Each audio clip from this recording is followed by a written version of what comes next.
¿Qué tal? ¿Cómo le va? Buenas noches. ¿Qué tal? ¿Cómo estás, Gastón? Buenas noches. Manuel, buenas noches para vos, bienvenidos a Punto de Encuentro. Bueno, arrancamos el programa del día de hoy. Hay mucho para poder decir. Dentro de un ratito nada más, Gastón, vas a estar hablando con Mercedes Esquilasi, secretaria de Gobierno. Tenemos una nota también que vamos a recibir Alberto Larrañaga. Vamos a hablar del tema de la obra de la cuenca del Salado, que está neutralizada.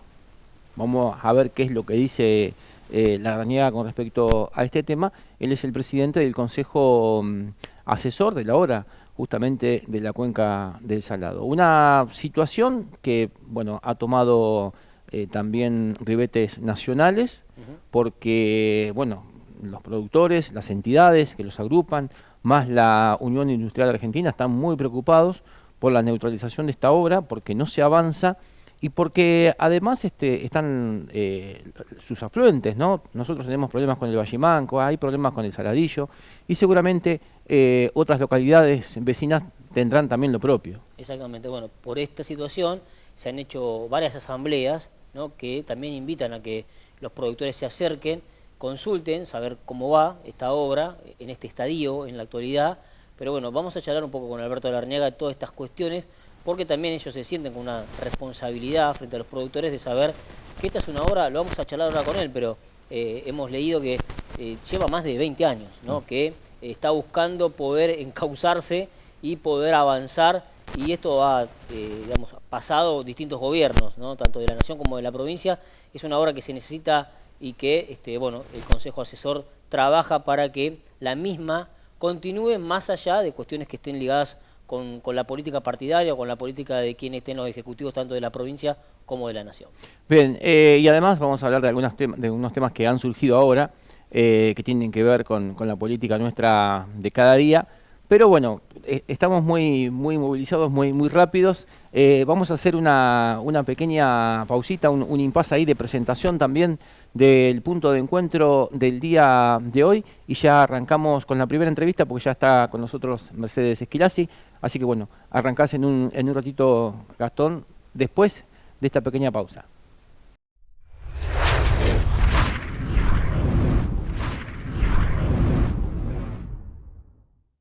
Bueno, seguimos en Punto de Encuentro. Vamos a recibir a Mercedes Esquilasi. Mercedes, gracias por venir. Buenas noches. Buenas noches, Gastón. Gracias por invitarme, como siempre. Bueno, vamos a arrancar con un tema sencillo, fácil, el CAPS Ramón Carrillo. Ah, fácil, sí, fácil, sencillo. Así, fácil y sencillo. Como para hablar un poco de realmente cuál es la situación de ese CAPS, qué va a hacer el municipio con ese CAPS, qué documentación tienen ustedes, vos como secretaria de Gobierno, qué información tenés con respecto a eso. Porque bueno, se escuchan las dos voces, ¿no?, de esto, lo que está pasando, lo que habla el gobierno anterior, lo que dicen ustedes con respecto a esa situación, lo que manifiesta la provincia de Buenos Aires. Pero, a ver, el tenedor final de lo que va a ser ese CAPS, sin lugar a duda, va a ser el gobierno municipal. Por eso, preguntarles a ustedes qué van a hacer, básicamente, con ese inmueble, con esa construcción, con ese edificio, y cuál es la documentación que tienen para que eso quede operativo de la forma en la cual se pensó y se ejecutó, ¿no? Bueno, de sencillo y fácil no tiene nada el tema, en absoluto. Te diría que todo lo contrario. A ver, lo primero que te quiero decir es que, digo, a ver, cuando uno continúa en el gobierno una gestión que, por supuesto, fue previa, uno tiene que hacerse de los expedientes, tiene que ver qué documentación hay disponible, empezar a trabajar sobre eso. Bueno, sobre esto, como respecto a otras tantas cosas, no hay un papel en la municipalidad. Un papel, no hay, no existe. Bueno, la verdad es que cuando empezamos a ver que esa obra, que parecía en un momento detenida, abandonada, esto fue el año pasado, parecía como que no iba a ocurrir más nada con eso, empezamos a intentar ver de qué se trataba, o sea, qué correspondía a eso. Y la verdad es que de repente se empezó a activar la obra súper rápido. Qué casualidad, el año pasado no se tocó nada y este año que hay elecciones, que probablemente va a ser la única foto que Kicillof pueda sacarse el 25 de mayo, de repente se reactiva en un año donde, como te digo, hay elecciones. Y a una velocidad impresionante. La verdad es que no me extrañaría que ahora se frene para después volver a reconducir y terminar las últimas cositas, poner las plantitas y poner el picaporte, porque son las dos cosas que van a faltar, previo a las elecciones, que bueno, todavía está definiéndose y discutiéndose fecha. Y analizando el tema de si va a existir o no paso y demás, que eso está en la legislatura bonaerense. Ahora bien, lo que digo es, papel no tenemos ninguno. Pero no es que el Poder Ejecutivo o el Departamento Ejecutivo no tiene ningún papel. El Consejo Deliberante no tiene ningún papel. No hay ni ningún proyecto, ni ningún acuerdo o convenio firmado, nada. Nada. Como te decía, cuando empezamos a meternos más en tema y vimos que no había absolutamente ningún andamiaje jurídico para que de alguna manera sostuviera eso, mandamos una carta de documento al Ministerio de Salud donde pedíamos información. Bueno, a ver, ¿en el marco de qué están haciendo esa obra? Déjame decirte que para nosotros todo lo que tenga que ver con la salud, y te lo digo como secretaria de gobierno que hoy tengo a mi cargo la salud, desde enero de este año, para nosotros la salud es primordial, es un eje principal, prioritario de gobierno, y nos desvela eso, porque la verdad es que parece un cliché, pero si no hay salud no hay nada, entonces para nosotros es prioritario. Ahora, también tengo que decirte que hay un CAPS que nosotros mismos inauguramos a 5 cuadras del mismo lugar en la 18 y 36. Entonces, la verdad es que si eso iba a estar destinado justamente a una cuestión de salud, recordemos que nosotros inauguramos el CAPS Milagros, pero no es que a nosotros caprichosamente se nos ocurrió ponerlo ahí. El CAPS Milagros estaba a media cuadra de donde está ahora. Ellos también sabían, si iban a hacer ese CAPS en la 18 y 31, que el CAPS Milagros estaba en la 18 y 36, hoy 35. Entonces, la verdad es que ellos no pueden desconocer esto, porque ellos también gestionaban ese CAPS antes de nuestra llegada. Nosotros lo que hicimos fue correrlo media cuadra al CEF, que es donde está actualmente funcionando. Sí.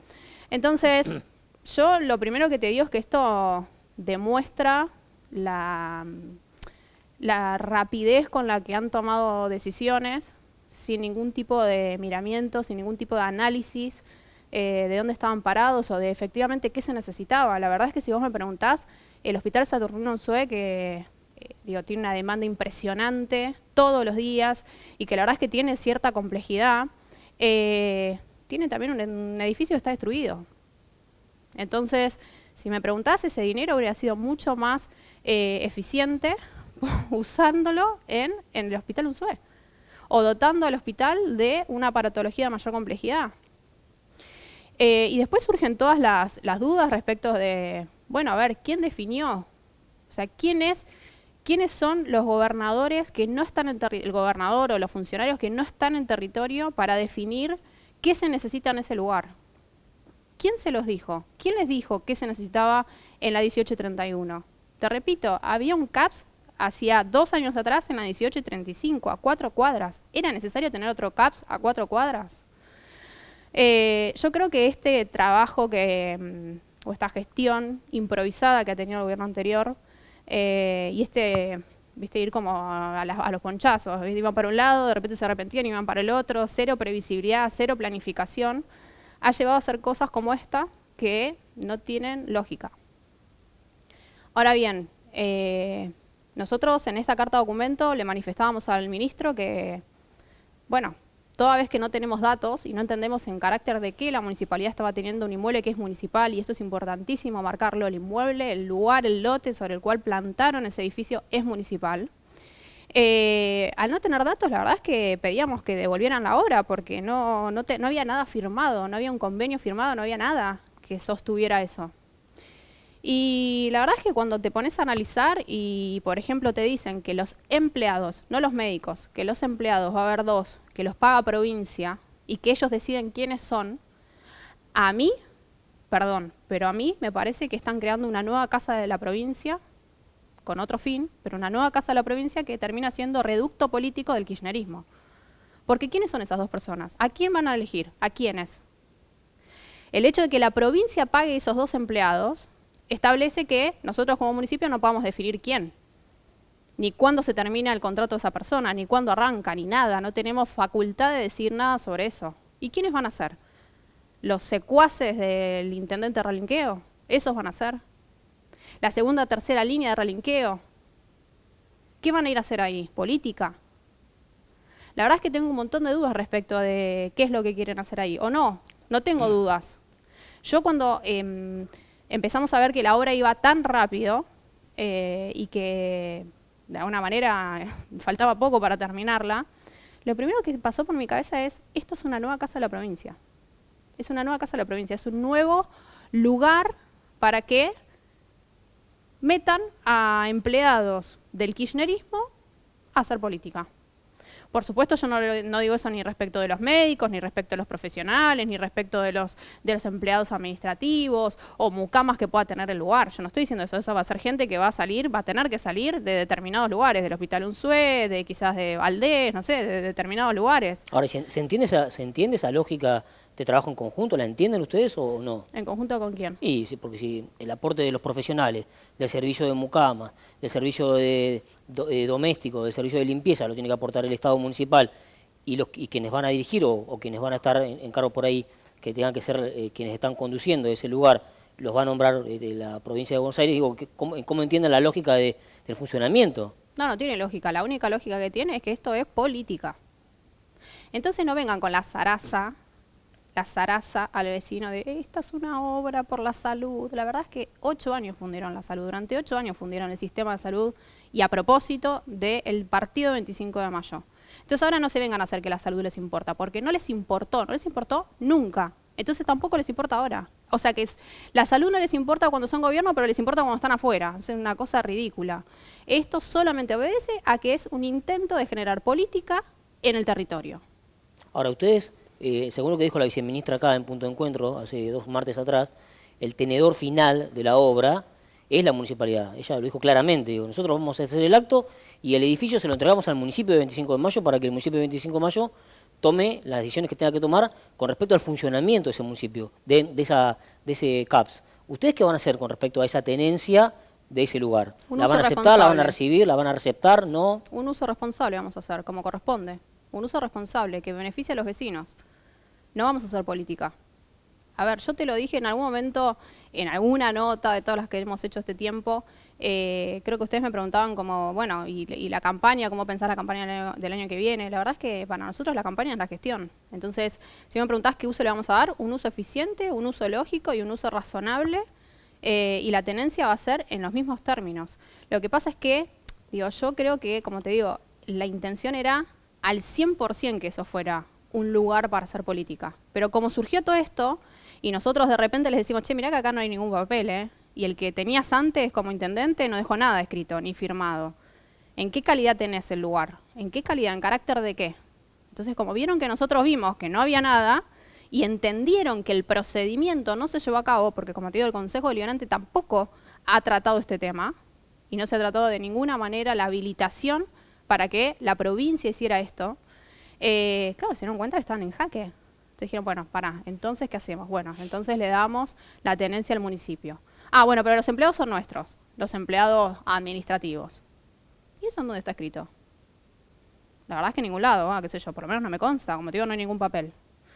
Entonces, a ver, a nosotros la soberbia política, el chicaneo político, el intento de sacar rédito de las cosas, aun cuando fueron los que, como te digo, fundieron y abandonaron el sistema de salud durante tantos años, a mí me parece nefasto. Nefasto. Por eso te digo, de tranquilo y sencillo no tiene nada el tema. Y volviendo a la pregunta que me hiciste recién, que no sé si te la contesté completo, la verdad es que yo no veo un trabajo en conjunto. Porque vos nos viste a nosotros que nos hayan llamado para recorrer el lugar.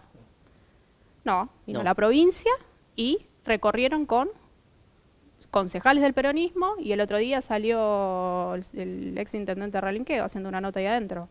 A nosotros vino gente de provincia, del Ministerio de Salud, han tenido una reunión la semana pasada, de la que yo no participé, no estuve, pero la verdad es que eso se da como consecuencia o como reacción a la carta de documento. A nosotros nunca nos llamó nadie para nada. Entonces, ante tu pregunta de si nosotros conseguimos un trabajo en equipo, imposible cuando el otro no te tiene en cuenta para que seas equipo. Y la verdad es que me parece una falta de respeto. Me parece una falta de respeto a la autoridad. Porque cuando vos vas a un territorio, pasó lo mismo con Catopodis, cuando vos vas a un territorio, vos tenés que reconocer que ese territorio es dirigido, liderado por una persona. ¿Te guste o no te guste? ¿Te guste o no te guste la persona? ¿Te guste o no te guste el color político de esa persona? Pero vos tenés que ser respetuoso, convocar a esa persona, reunirte con esa persona, que no es ni más ni menos que el intendente que eligió el municipio, que eligió el partido 25 de mayo, para que los dirija, y hablar con esa persona, no con la concejal o con el ex intendente que ya no es. No, vos tenés que hablar con las personas que hoy comandan eso y quienes van a ser en todo caso los que pongamos en práctica el lugar que ellos construyeron. Bueno, todo eso no existe, pero no existió nunca. La provincia no espera otra cosa de ellos. Cuando ustedes al principio de la gestión decían, bueno, no hubo transición, estas cuestiones se podían haber salvado, ¿no? Digamos, cuestiones que tengan que ver con continuidad de trabajos, de obras. Esto se podría haber consultado realmente en qué condiciones estaba eso. Por ejemplo, salvado no, porque la verdad es que la irregularidad con la que esto nace Bien. no se hubiera salvado. Ahora sí hubiéramos sabido de antemano qué estaba pasando en el lugar, en qué se sustentaba, qué sé yo, algo, tener una data de algo. Pero bueno, esto es parte de la negligencia que han tenido y en la que han incurrido, negligencia para ser bondadosa, porque podría hablar de dolo en realidad, pero los funcionarios de la gestión anterior.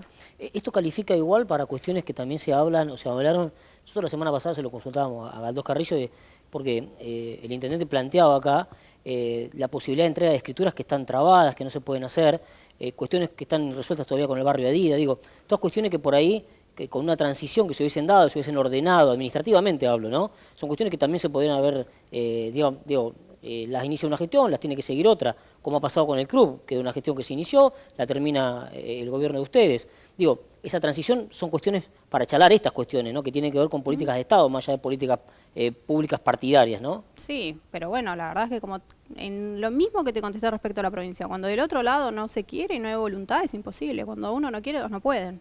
Entonces, nosotros hasta incluso tuvimos que iniciar un juicio, una demanda por la falta de transición, que tramitó en el contencioso administrativo. Y la verdad es que el contencioso administrativo nos contestó que eso era un tema político y que no se iba a meter. Pero bueno, eso no significó, yo la verdad es que de tema político no le veo nada. Todas estas cosas que estamos hablando repercuten como consecuencia de la no transición, entre otras cosas, ¿no?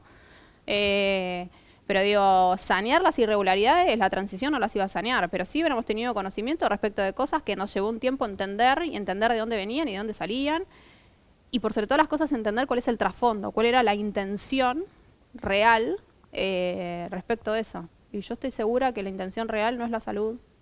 Estoy segura que la intención real no es en absoluto el vecino ni el bienestar del vecino, sino hacer política. Ni más ni menos que eso. Esa es la provincia y esa es la manera en la que juegan. Porque más otra cosa, recién hablabas, perdón que te corté, Sí. De la regularización del barrio Adidas, Sí. Sí, de entrega de escrituras que había. Bueno, ¿qué está haciendo, me pregunto, además de estar haciendo política y estar metiéndose en un CAPS que no maneja y que no tiene ningún tipo de facultad ni de derecho de entrar como ha entrado el ex intendente Ralinqueo, al CAPS el otro día haciendo una recorrida por la obra? ¿No es subgerente o subadministrador del Instituto de la Vivienda de la provincia? ¿Y por qué no se encarga entonces de esas cosas? ¿Por qué no se encarga de esas cosas? ¿Por qué no se encarga de decirle la verdad a la gente? ¿Por qué no se encarga de decirle que no trabaja? Que está todo el día acá.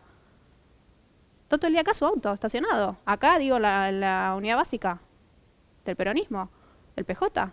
¿Por qué no le dice eso a la gente? ¿Por qué no dice que no trabaja, que no trabajó nunca como subgerente al subadministrador, no sé qué es, del Instituto de la Vivienda? Pues estas cosas las tiene que solucionar él. Eso sí, es facultad de la provincia. Como ahora todo este despiole, que la verdad no me voy a meter en eso porque yo no estoy en ese tema, pero con el barrio Adidas, qué casualidad que hay gente que nos ha dicho que le mandan un mensajito diciendo vení a solucionarlo al PJ, que te va a atender Hernán Ralinqueo. ¿No será que eso es algo que están generando ellos para ir a hacer política? ¿Para volver a llevar a la gente a la unidad básica a la que la gente no quiere ir porque los cree nefastos? Bueno, ese es el anterior intendente y su gente. Son esas personas que ya los conocimos. Mercedes, vamos a hablar un poquito del tema, recién hablábamos del CAPS, pero quiero hablar también del hospital, porque ustedes planifican para este año una modificación de la guardia. El otro día hablábamos con Luciano Cabrera, que es el secretario de Infraestructura, y nos decía que estaba próximo a salir una licitación, que se había, ya dado los pliegos, se había generado todo un expediente que tiene que ver también con una arquitectura particular que se le tiene que dar a esa guardia que están pensando, con una inversión también importante de fondos. Contanos un poco cómo va ese proceso y cuál es la idea que ustedes tienen para llevar adelante en el hospital con esta modificación de la guardia. Bueno, La verdad es que vuelvo al punto de recién. Para nosotros es prioritario trabajar en salud, prioritario. Y nos lleva muchas horas, a veces broncas, a veces alegrías, 24 horas del tiempo y de la vida.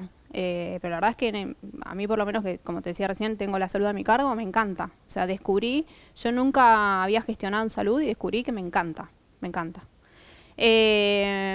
Bueno, la verdad es que la creación de una nueva guardia no es solamente un beneficio para los vecinos, sino que también es un beneficio para el personal médico y no médico que trabaja en la guardia en el hospital, porque hoy literalmente trabajan en pasillos, trabajan en boxes que son muy chiquitos, que para pasar, si pasa uno, tiene que esperar que esa persona pase para pasar otra, o sea, van caminando como de costado.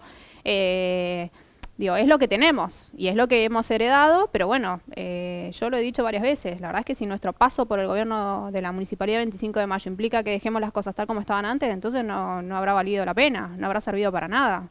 Entonces, por supuesto, en 4 años no vamos a poder deshacer las cuestiones conflictivas y delictivas, etcétera, de cero gestión, nula gestión o pésima gestión del gobierno anterior, pero sí vamos a tratar de hacer todo lo que podamos y vamos a tratar de alguna manera reencauzar y, como hemos prometido siempre, recuperar el 25 de mayo. Y una de las cosas que nos hemos propuesto es tener una nueva guardia. Y no es una nueva guardia porque es caprichoso, es una nueva guardia porque la que hay ya no es funcional. De alguna manera el hospital ha sido parche de parche de parche. Bueno, acá ponemos la guardia, bueno, al lado ponemos la odontología, ha sido parche de todo. Y bueno, cuando emparchás, el agua, si tenés una fisura, el agua en algún momento te empieza a salir. La demanda ha crecido exponencialmente de gente que acude al hospital, y yo siempre lo digo que eso de alguna manera obedece a varias causas. Una de esas tiene que ver, por supuesto, con la crisis económica. La gente empieza a dejar de pagar obra social, prepaga, etcétera, se da de baja, y después el haber de alguna manera levantado un sistema. Y eso no solamente tiene que ver con la decisión política nuestra de hacerlo, que por supuesto tiene que ver, sino que también el personal médico y no médico ha querido que eso ocurra. Esto sí fue un trabajo en equipo, 100%. Y en el entendimiento de todas las partes de que queríamos ir a lo mismo. Queremos volver a ser faro en la región en materia de salud. Incluso con sugerencias técnicas también, ¿no? De profesionales. Sí, porque, digo, para la mayor comodidad, digo, porque yo he hablado con algunos profesionales de la salud y nos han tenido en cuenta, no sé, para si hay que entrar con una camilla, la forma en que entrar, las puertas cómo tienen que ser, el giro en algunos lugares. Digo, han tenido también la posibilidad de la consulta, más allá de tener una consulta técnica, que es importante, la consulta técnica con el operario, con el médico, que en lo cotidiano necesita un lugar que funcione, que sea funcionable. Por supuesto, porque digo, nosotros generamos la guardia y después los que trabajan ahí son estos personal, profesional, médico, no médico. Entonces, la verdad es que ellos tenían que estar de acuerdo con lo que íbamos a hacer. Hubo 2 arquitectos sanitaristas que estuvieron recorriendo el hospital en distintos momentos. En un primer momento, solamente viendo, observando. Nosotros sí planificábamos, sí proyectábamos, sí trabajábamos a conciencia, y no iba a ser Luciano Cabrera, que también es arquitecto, el proyecto, porque por supuesto no es especialista en materia sanitaria. Entonces esto tenía que ser alguien que entendiera el movimiento de un hospital y que en base a eso dibujara el proyecto. Primero unas primeras visitas donde no se molestó el personal, no nada, se observó, se vio que era cada lugar, dónde estaba cada cosa. Bueno, se fueron escribiendo dónde estaba cada lugar con un plano del hospital, y después sí, en la consulta con los especialistas. Bueno, ¿vos qué necesitarías acá? ¿Qué necesitas? ¿Que esto esté al lado de qué cosa? Por supuesto hay cosas que no las vamos a poder cambiar de lugar, como la terapia intensiva o el quirófano. Entonces esa guardia no es solamente la generación de una guardia, sino también de una conexión interna que de alguna manera va a hacer que sea más rápida la llegada del paciente. Si ingresa por guardia, tiene un cuadro de gravedad, derivarlo rápidamente a UTI o a una cirugía, donde sea. A ver, para que yo te entienda, la parte que hoy está guardia, que están los boxes y está al lado odontología, eso se saca todo. Sí, ahora no se va a sacar nada porque la construcción es nueva a un costado. Si nosotros sacamos eso ahora, nos quedamos sin guardia y por supuesto eso no puede ocurrir. Resolver la urgencia, no, entonces ahora se va a construir, que es lo que se va a hacer, que es lo que va a ser el nuevo edificio, un nuevo edificio con la misma estética, todo igual del hospital, a un costado, más digamos sobre la 1, yendo hacia la 1. ¿Dónde está el estacionamiento de...? Claro, al de los costado, profesionales ahí. que ahora hay árboles y demás, bueno, ahí vamos a Correcto. tener que sacar algunos. Y después, cuando eso ya esté terminado y haya una guardia, Se avanza. se va a ir hacia donde ahora está la guardia y bueno, veremos ahí que establecemos, que ya hay un plano y hay un proyecto respecto a eso. Pero nosotros ahora eso no lo podemos tocar porque si no nos quedaríamos sin guardia. Así Correcto. que el trabajo va a ser en paralelo. Por un lado la guardia va a seguir atendiendo en el mismo lugar, la gente va a seguir yendo ahí y en paralelo se va a generar la construcción esta. Y esa construcción conecta hacia adentro con áreas como son Rayos, ponele, que está Sí. cerca, conecta con terapia, conecta Exacto. con quirófano, digo, Exacto. va a ser toda una salida por ese lado. Exacto. Y una de las cosas que se analizaron es esto, porque justamente la conexión va a estar por el lado de la parte de rayos, entonces, de aparatología de rayos, entonces, bueno, justamente la conexión iba a ser ahí, el pasillo de paso iba a estar ahí, entonces hubo que ver dónde estaba cada aparato como para definir dónde se hacía esa apertura. Pero bueno, también se habló con los profesionales, todo lo que tiene que ver con los aparatos de rayos, todas esas habitaciones están cromadas, digo, no es así nomás, digo, tiene todo un tratamiento muy específico para que justamente tenga la funcionalidad que tiene que tener. Así que bueno, estamos contentos porque ya pasamos dentro de lo que es el proceso licitatorio, ya pasamos por la aprobación de pliegos, el llamado a licitación, hubo 2 oferentes, actualmente estamos en el análisis de las ofertas, así que bueno, eso, avanzadísimos. Para los que decían que esto no iba a pasar, para los que siempre tienen, ¿no?, el vaticinio mala onda, bueno, acá estamos, Digo, avanzando. Es una inversión importante, ¿no? Lo que se piensa para eso. Sí, no me acuerdo cuánto salió el final del pliego, pero alrededor de 2.000 millones, una cosa así. Bien. Por supuesto va a ganar el que tenga la oferta más económica y el mejor proyecto para llevar a cabo justamente la planificación. ¿Por qué decís eso? Digo, porque en algún momento cuando se salió del ente descentralizado se creyó otra cuestión, se creyó, digamos, como una salud que no iba a tener sustento. Claro, supuestamente se iba a privatizar, no sé todo lo que íbamos a hacer, que no íbamos a avanzar en salud, que lo único que queríamos era fundir el sistema. La verdad es que yo veo una gestión que compró el mamógrafo, veo una gestión que compró el aparato de rayos de ultimísima tecnología. No hay persona que no sea una placa que me mande un mensaje agradeciendo el aparato. Se está por hacer una nueva guardia, estamos pensando el replanteo de un montón de áreas del hospital, estamos arreglando la parte de oncología que se llovía, bueno, digo, habitaciones nuevas para los médicos, ¿no? Porque hay médicos que pasan ahí noches. Bueno, digo, analice la gente qué gestión fue la que justamente abandonó la salud, la fundió en lo que lo fundió, la arruinó, y qué gestión está tratando de salir de eso. ¿Los recursos salen de dónde hoy? Porque no hay presupuesto propio para el ente, digo, sale de recursos que genera el propio hospital y de recursos que también puede aportar el Estado. Sí, la verdad es que lo que genera el hospital es muy poco en comparación con, para mí no es un gasto, es una inversión, pero bueno, el dinero que hay que destinar para eso es muy poco en comparación, muy poco. Sale de la coparticipación y del aporte de los vecinos, de esos 2 lugares. Sí. Bien. ¿Y la inversión para la obra propia del Estado? Fondos propios. Sí. Fondos del Estado. Sí, exacto. Pero bueno, la verdad estamos súper comprometidos con esto y lo vamos a hacer, y todo lo que decimos que vamos a hacer, lo vamos a hacer. Lo vamos a hacer. Estamos en un momento, Ramiro creo que esto ha comentado en algún momento ya, en alguna nota, nosotros teníamos un montón de propuestas para la campaña, un montón. Y las que ya no están culminadas, ya están en proceso súper avanzado. Entonces estamos en un momento, y eran muchas las propuestas, no es que eran 5, es decir, bueno, en un año y medio hice 5 cosas. No, era muchísimo lo que habíamos planificado. Decíamos, che, ¿podremos hacer todo esto en 4 años? Y la verdad es que cuando hay un equipo de gobierno que responde, que le pone ganas, que le pone garra, las cosas se pueden hacer perfectamente, y cuando además, por sobre todas las cosas, no afanás, ¿no? Porque vos podés poner mucha garra y todo, pues si afanás no vas a poder hacer nada. Entonces estamos en este momento, ¿no?, en una situación de empezar a pensar nuevos proyectos y nuevas cosas y volver a generar nuevas propuestas. Y estamos trabajando mucho también con instituciones, con vecinos, porque bueno, a veces es imposible llamar a 40.000 vecinos para definir cosas, pero los representantes de instituciones que representan a grupos de vecinos, bueno, empezar a pensar cosas, por supuesto en distintas áreas, respecto de hacia dónde queremos ir, qué 25 de mayo queremos, hacia dónde tiene que ir 25 de mayo, hacia dónde tiene que crecer, qué políticas públicas tenemos que establecer, y en eso estamos. La otra vez cuando charlamos, bueno, ustedes iniciaron una demanda a IOMA por una deuda que tienen. ¿Ha quedado en algo eso? ¿Cómo sigue esa cuestión que eran recursos propios, ¿no? para el Estado, en este caso para el Estado municipal, pero afectados directamente a la salud? Bueno, se hizo traslado de la demanda, ahora nos hicieron aportar en papel la documentación que se había aportado por el sistema. Sí.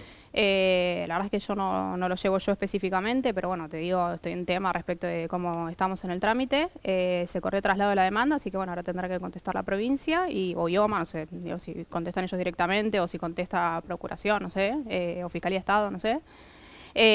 Así que, bueno, en eso estamos, esperando.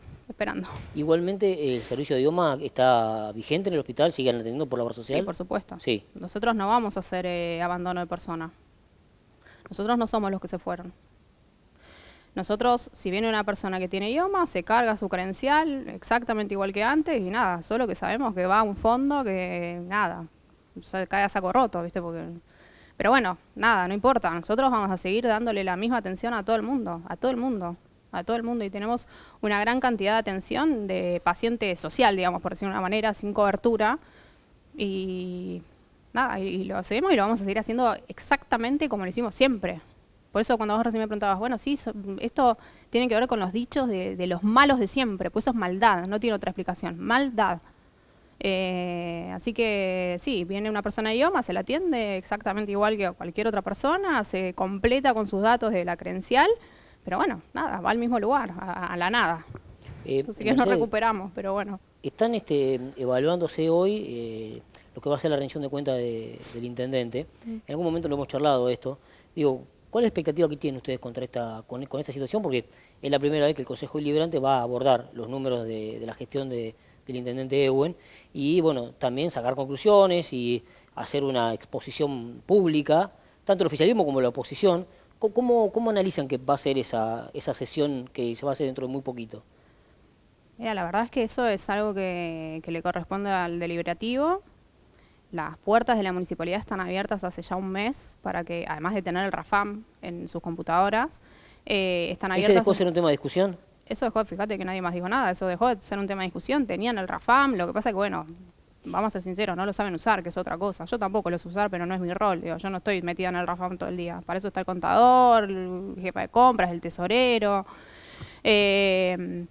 No lo saben usar, entonces como no lo saben usar, dicen, no, porque no me funciona. No lo sabes usar y además está, como te digo, la maldad de siempre. Pero bueno, más allá de eso, la municipalidad está abierta todos los días, cosa que no hacía la gestión anterior. Con la gestión anterior tenías 15 minutos, lunes, ponele, no sé, no me acuerdo los días, y jueves, ¿no? 15 minutos. Nosotros estamos de 8 a 12, creo, o de 8 a 1, no me acuerdo, todos los días de la semana para que vengan. Con una oficina, ellos también te hacían así, en el aire, ¿viste? Parado tenías que hacer las cosas. Con una oficina dispuesta para eso, que es la oficina de la auditoría interna, unidad de auditoría interna, que está dispuesta la oficina para eso, con las cajas, con todo lo que quieran revisar. ¿Vos los viste? Ahora después de que diga esto van a ir más, probablemente. ¿Vos los viste? Sé que las primeras semanas estuvieron, pero sí, 2 veces fueron, en un mes. Ajá. En un mes fueron 2 veces. Sí. Esto implica 2 cosas. O usan ahora tan bien el RAFAM que no necesitan ir, o no les importa nada y en realidad no están haciendo un análisis consciente de las cuentas. Saben que van a ir a atacar, van a ir a no votar y listo. Estoy hablando de la oposición, ¿no? Obviamente, sí. No estoy hablando del oficialismo. ¿Por dónde va a ir la discusión? ¿Qué crees? Por lo que han podido... Porque sé que algunas boletas o algunos proveedores pidieron en el municipio. Digo, ¿por dónde crees que puede llegar a ir la postura de la oposición frente a mirar la gestión? No sé, pidieron ver las boletas de combustible. La verdad es que tengo tanta tranquilidad respecto de todo que vayan a ver lo que quieran. Y de combustible, la verdad es que nosotros hemos hecho licitación siempre. Te voy a contar algo que es anecdótico, pero no. Anecdótico tiene poco, pero es anécdota para este contexto en el que estamos charlando de otra cosa. La causa por el combustible, que tramita en Mercedes, nos mandaron un oficio hace poco donde nos pedían saber de qué manera se contrataba en la gestión anterior el combustible. Y si había o no cumplimiento de los procesos normales de adquisición de este tipo de cosas por los montos, que tiene que ver con licitación privada o licitación pública. En líneas generales dan esas dos cosas. Y la verdad es que no me sorprendió para nada, pero porque no me sorprende nada de ellos en absoluto. O sea, la verdad que todo confirma lo que pienso. Para 8 años prácticamente no tenía licitaciones de este tipo. Entonces, la verdad es que lo que van a pedir o lo que fueron a pedir respecto de combustible me parece perfecto. Para eso están. Tienen que ir a hacer su trabajo. Vayan. Ahora, como te digo, después de que digo esto van a empezar ahí, porque si no, la respuesta rápida de los concejales nuestros es: ¿qué rendición estás haciendo de qué? ¿Qué análisis de la rendición estás haciendo? Si no fuiste nunca. 2 veces. Porque además eso quedan actas. 2 veces fueron. 2 veces, 10 minutos cada día. La verdad es que lo que pidan analizar está perfecto, está a disposición para eso. O sea, el actual director de la UAI es que Federico Agustín Gorri está dispuesto para eso todos los días de 8 a 12 para ir a ver, por supuesto, que hace otras cosas, porque como no va nadie, no tiene nadie para atender. Estoy hablando de los opositores, ¿no? Sí. Así que, bueno, la verdad es que lo que quieran pedir me parece perfecto. ¿Es un planteo político el que va a haber en el Consejo, crees vos? ¿O va a haber cuestiones de análisis realmente de los números? Nada. Yo no espero nada de ellos. ¿Técnico? ¿Qué es eso? ¿Qué técnica de qué? Técnica de la maldad, técnica de la soberbia. Esa técnica va a estar. Técnica de la tergiversación, de contar la historia como quieren, de truchar cosas. Esa técnica sí, esa técnica puede estar. Después la técnica de qué técnico que soy, me puse a analizar jurídicamente algo, contablemente algo, qué sé yo, no sé, pienso en los análisis posibles de una rendición de cuentas, principalmente numérica. ¿Cómo puede haber ese análisis si nunca analizaron nada? El viernes nosotros anunciamos acá en el noticiero modificaciones en el gabinete que se van a dar o que se están dando en este trámite de estos días. Vos que por ahí estás en cercanía con el Ejecutivo, en cercanía con los funcionarios, ¿cuál es la lógica, ¿no?, que plantea el gobierno frente a la modificación o la presentación de nuevos funcionarios? Es decir, buscan superarse, buscan saber que si algunas cosas no funcionan hay que modificarlas. ¿Cuál es la lógica por la cual se presentan? Siempre en una gestión de gobierno las modificaciones están a la orden del día, la renuncia de los funcionarios está dispuesta para el intendente. Pero ¿cuál ha sido un poco el planteo de modificar algunas áreas y generar otras nuevas? La verdad es que, yo hablo por mí, pero te diría lo mismo de Ramiro. En absoluto tenemos ese tabú respecto de que el que empieza tiene que terminar la gestión, ¿viste?, en un área. Para nada. O sea, son 4 años y en 4 años pasan un montón de cosas. Y esto es 24 horas. Con lo cual, hay bajas que se dan por motivos personales y hay bajas que se dan porque la persona que no funciona se va. Punto. A ver, nosotros tenemos muy claro esto. Y me podría pasar que el día de mañana no funcione yo. Y el intendente me dirá: mira, Mercedes, la verdad es que no está funcionando, necesito que te vayas. Y si yo no soy corrupta y soy consciente de que mi labor llega hasta el momento en que yo sirvo, tengo que decir: la verdad, tenés razón, me tengo que ir. Y la verdad es que, de nuevo, la persona que no funciona se tiene que ir. Y no nos va a temblar el pulso para decidir eso, en absoluto, con quien tenga que hacerlo. Ramiro tiene una frase que para mí es excelente, que es que el único que se tiene que quedar 4 años sí o sí es él. El resto tenemos toda nuestra renuncia a disposición desde el día 1. Entonces, de nuevo, el que se va por cuestiones personales, uno, por supuesto, ante la cuestión personal, la cuestión familiar, uno respeta la institución familiar y las cosas personales que a uno le puedan surgir, con lo cual se respeta eso, se designa una persona nueva. Hoy se puso en funciones a la delegada nueva de Mosconi, y se sigue. La gestión no para. ¿No es tan caótico una renuncia o una disposición de un nuevo funcionario? Para nada, cero. Para mí caótico es que hay ya una persona que no está cómoda en el lugar en el que está, no esté haciendo bien lo que esté haciendo, o tenga un problema familiar y no esté pudiendo ocuparse de lo que se tiene que ocupar. Bien. Eso es lo caótico para mí. Claro. ¿Caótico que una persona que no funciona se vaya? No, la verdad que caótico es que las cosas no se hagan. Eso es caótico.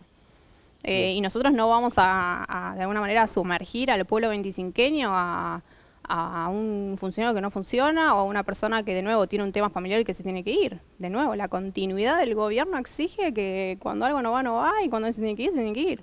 y tiene que venir otra persona. Nosotros no lo vimos ni como caótico, o sea, quiero de alguna manera sacar como algunas, que bueno me lo hayas preguntado, como algunos pensamientos que están en la mente de la gente. Desmitificarlo, porque la realidad Sí. es que a veces cuando uno plantea estas cuestiones dice, bueno, el gobierno tiene debilidades, saca funcionarios, pone otro, digo, porque generalmente se daba así, que nunca había planteos de esta índole, siempre había enroques y cuestiones que por ahí quienes tenían una función a su vez habían tenido más funciones. Pero bueno, la realidad es que por ahí esto se plantea por eso, digo, bueno, hay renuncias, hay posibilidades de cambio, si alguien no funciona se tiene que sacar, digo, ese es el paradigma con el que ustedes trabajan. Sí, además, o sea, yo creo que gracias por preguntármelo y por decirlo recién. Yo creo que débil es el gobierno que ante una problemática no acciona. Débil es el gobierno, pasó con los anteriores. No quiero más tener que hablar de los anteriores, pues pasado, ya está, chau, pasado, pisado, chau. Pero bueno, de alguna manera sirve de ejemplo. Débil es el gobierno que vos le marcás que una persona está afanando gasoil y lo sigue manteniendo en el cargo. Débil es un gobierno que vos le estás marcando que hay un funcionario que está estafando a los trabajadores y vos lo mantenés en el cargo.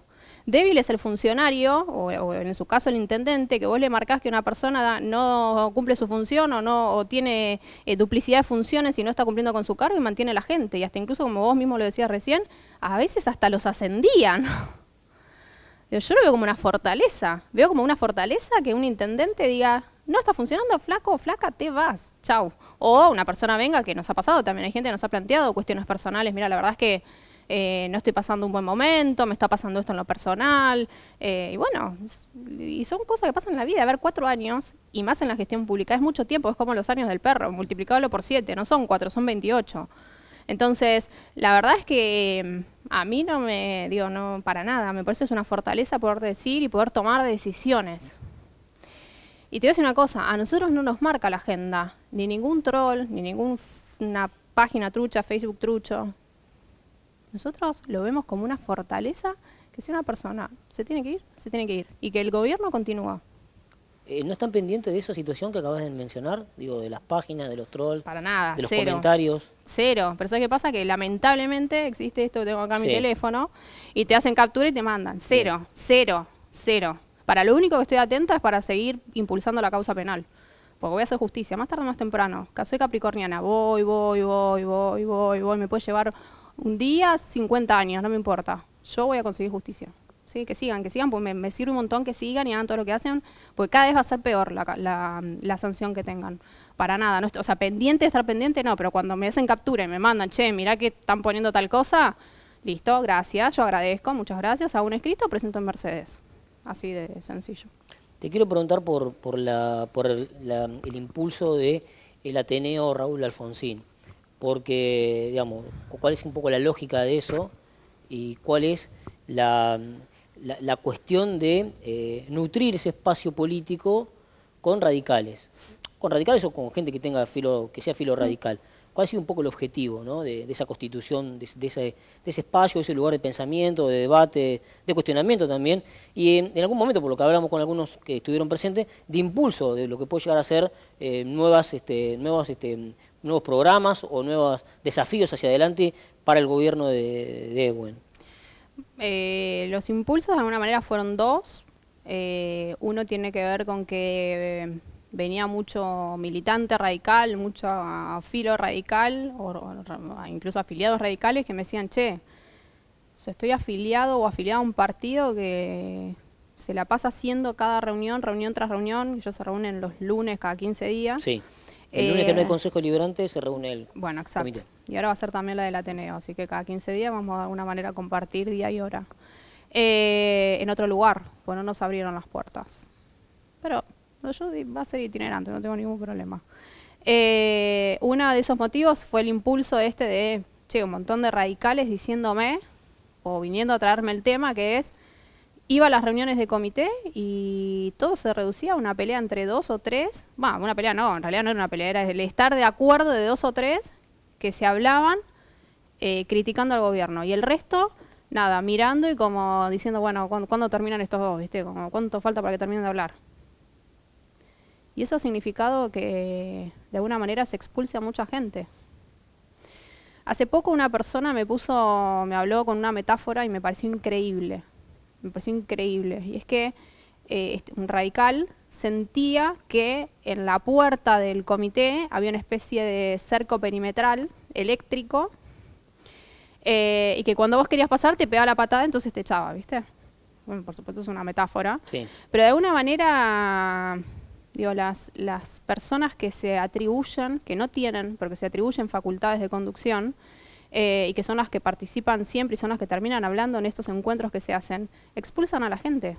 Había gente nueva, gente buena, con buenas intenciones, con buenas ideas, que habían empezado a ir a las reuniones de comité y me dije, mira, la verdad es que no voy a ir nunca más. O sea, esto termina siendo una discusión entre 2, 3, diciendo improperios, guarangadas, cosas que no suman, así que no voy más. Y así pasó con muchas personas. Y el segundo impulso tiene que ver con que el año pasado el 65% de los afiliados radicales votaron la lista que yo, Sí. de alguna manera en la que yo participaba, para que fuera convencional nacional, cosa que soy, resulté electa. Y la verdad es que no solo nunca me invitaron, sino que de alguna manera empecé yo a ponerme la pregunta y hacerme la pregunta respecto de, bueno, ¿cómo estás representando a todas esas personas que te votaron? Bueno, sí, los estoy representando en el gobierno, pero en el gobierno los represento como una funcionaria, Claro. justamente representante de los ciudadanos en un lugar determinado del gobierno. Pero no los estoy representando como radical, Políticamente. más allá que yo lo sea. Claro. Entonces, ahí empezamos a charlar con los radicales más allegados respecto a esta posibilidad y todos me dijeron, sí, la verdad, avancemos. Y bueno, y así nació el Ateneo Raúl Alfonsín, así de esa manera, y va a seguir. Bien, te lo preguntaba esto básicamente porque viste que hay voces del otro lado como que quieren delegitimizar un poco la convocatoria, quiénes están, porque uno entendería, como hay en el peronismo, quién tiene el peronómetro y quién tiene aquí el radicalómetro, ¿no? Saber quién es más radical que otro en cuanto a la convocatoria. Como que quienes se reúnen no tienen facultades para poder hacerlo. ¿Qué opinas con respecto a esa situación de que un espacio se pueda nutrir de personas que por ahí no comulgan con los establecidos, digamos, en un partido que está declarado? Pero como bien decías vos, si hay militantes que dicen que hay discusiones que por ahí no comparte, es natural y es sano que pueda ir a otro lugar donde realmente pueda ser escuchado. ¿Qué opinás con respecto a quién tiene la legitimación de decir quién es y quién no, radical, para convocar? Mira, las reuniones de comité, por lo menos las últimas, en este último tiempo, van siempre entre 10 y 15 personas. Siempre son los mismos. Convocamos el otro día, la verdad es que con muy poca anticipación. O sea, en una semana convocamos, armamos e hicimos. Y vinieron 40 personas. La verdad es que yo no sé quién tiene delegada la facultad, no sé si Dios en algún momento a alguien le bajó esa facultad de definir, de sacar sangre y ver cuánto peranismo, cuánto radicalismo, cuánto algo hay en las personas. A mí me parece que radical es el que realmente suma y el que quiere un mejor radicalismo, el que construye para que haya un mejor radicalismo. Y yo la verdad es que, digo, lo escribí el otro día y lo publicaba en mis redes sociales, que digo, yo no tengo ninguna duda que las personas que van a salir a criticar esto van a ser las personas que le tienen miedo a la mujer sin miedo. Tienen miedo de varias cosas. Primero tienen miedo de que una persona de alguna manera establezca un nuevo escenario, un nuevo espacio de construcción, y por otro lado tienen miedo que sea una mujer. Digo, yo esto no lo digo para nada peyorativamente, porque la verdad es que hay un montón de mujeres radicales en el comité, hasta a muchas mujeres de ellas las supervaloro y supervaloro su militancia, y hay gente a la que quiero, a la que aprecio, pero también es cierto es que las líneas, en líneas generales justamente, han sido manejadas por hombres. Entonces de repente viene una mujer que plantea un nuevo espacio de construcción dentro del partido y bueno, viste, tienen temor, porque es mujer, joven, he mostrado que, digo, no solo que está mal que lo diga, pero no solo que tengo la capacidad, sino las ganas para construir. Entonces de repente les agarra miedo a los hombres que le tienen miedo a la conducción de una mujer. ¿Vos crees que concilia el radicalismo que haya un espacio radical que apoye la gestión de Ramiro Ehuen, que se ha definido políticamente de estar en la vereda libertaria? ¿Eso molesta o no molesta? Mira, la verdad es que yo, a ver, ¿cómo lo digo para que no suene tan mal? yo quiero hacer una distinción que me parece muy importante. Nuestro gabinete tiene un montón de radicales, yo incluso, digo, tiene un montón de radicales. El paso de Ramiro a La Libertad Avanza es un paso individual propio de él, que por supuesto lo consultó con el equipo, lo habló con el equipo, pero él no le dijo al resto, vos también te tenés que pasar. Cada uno sigue teniendo su identidad partidaria que tuvo desde el primer momento.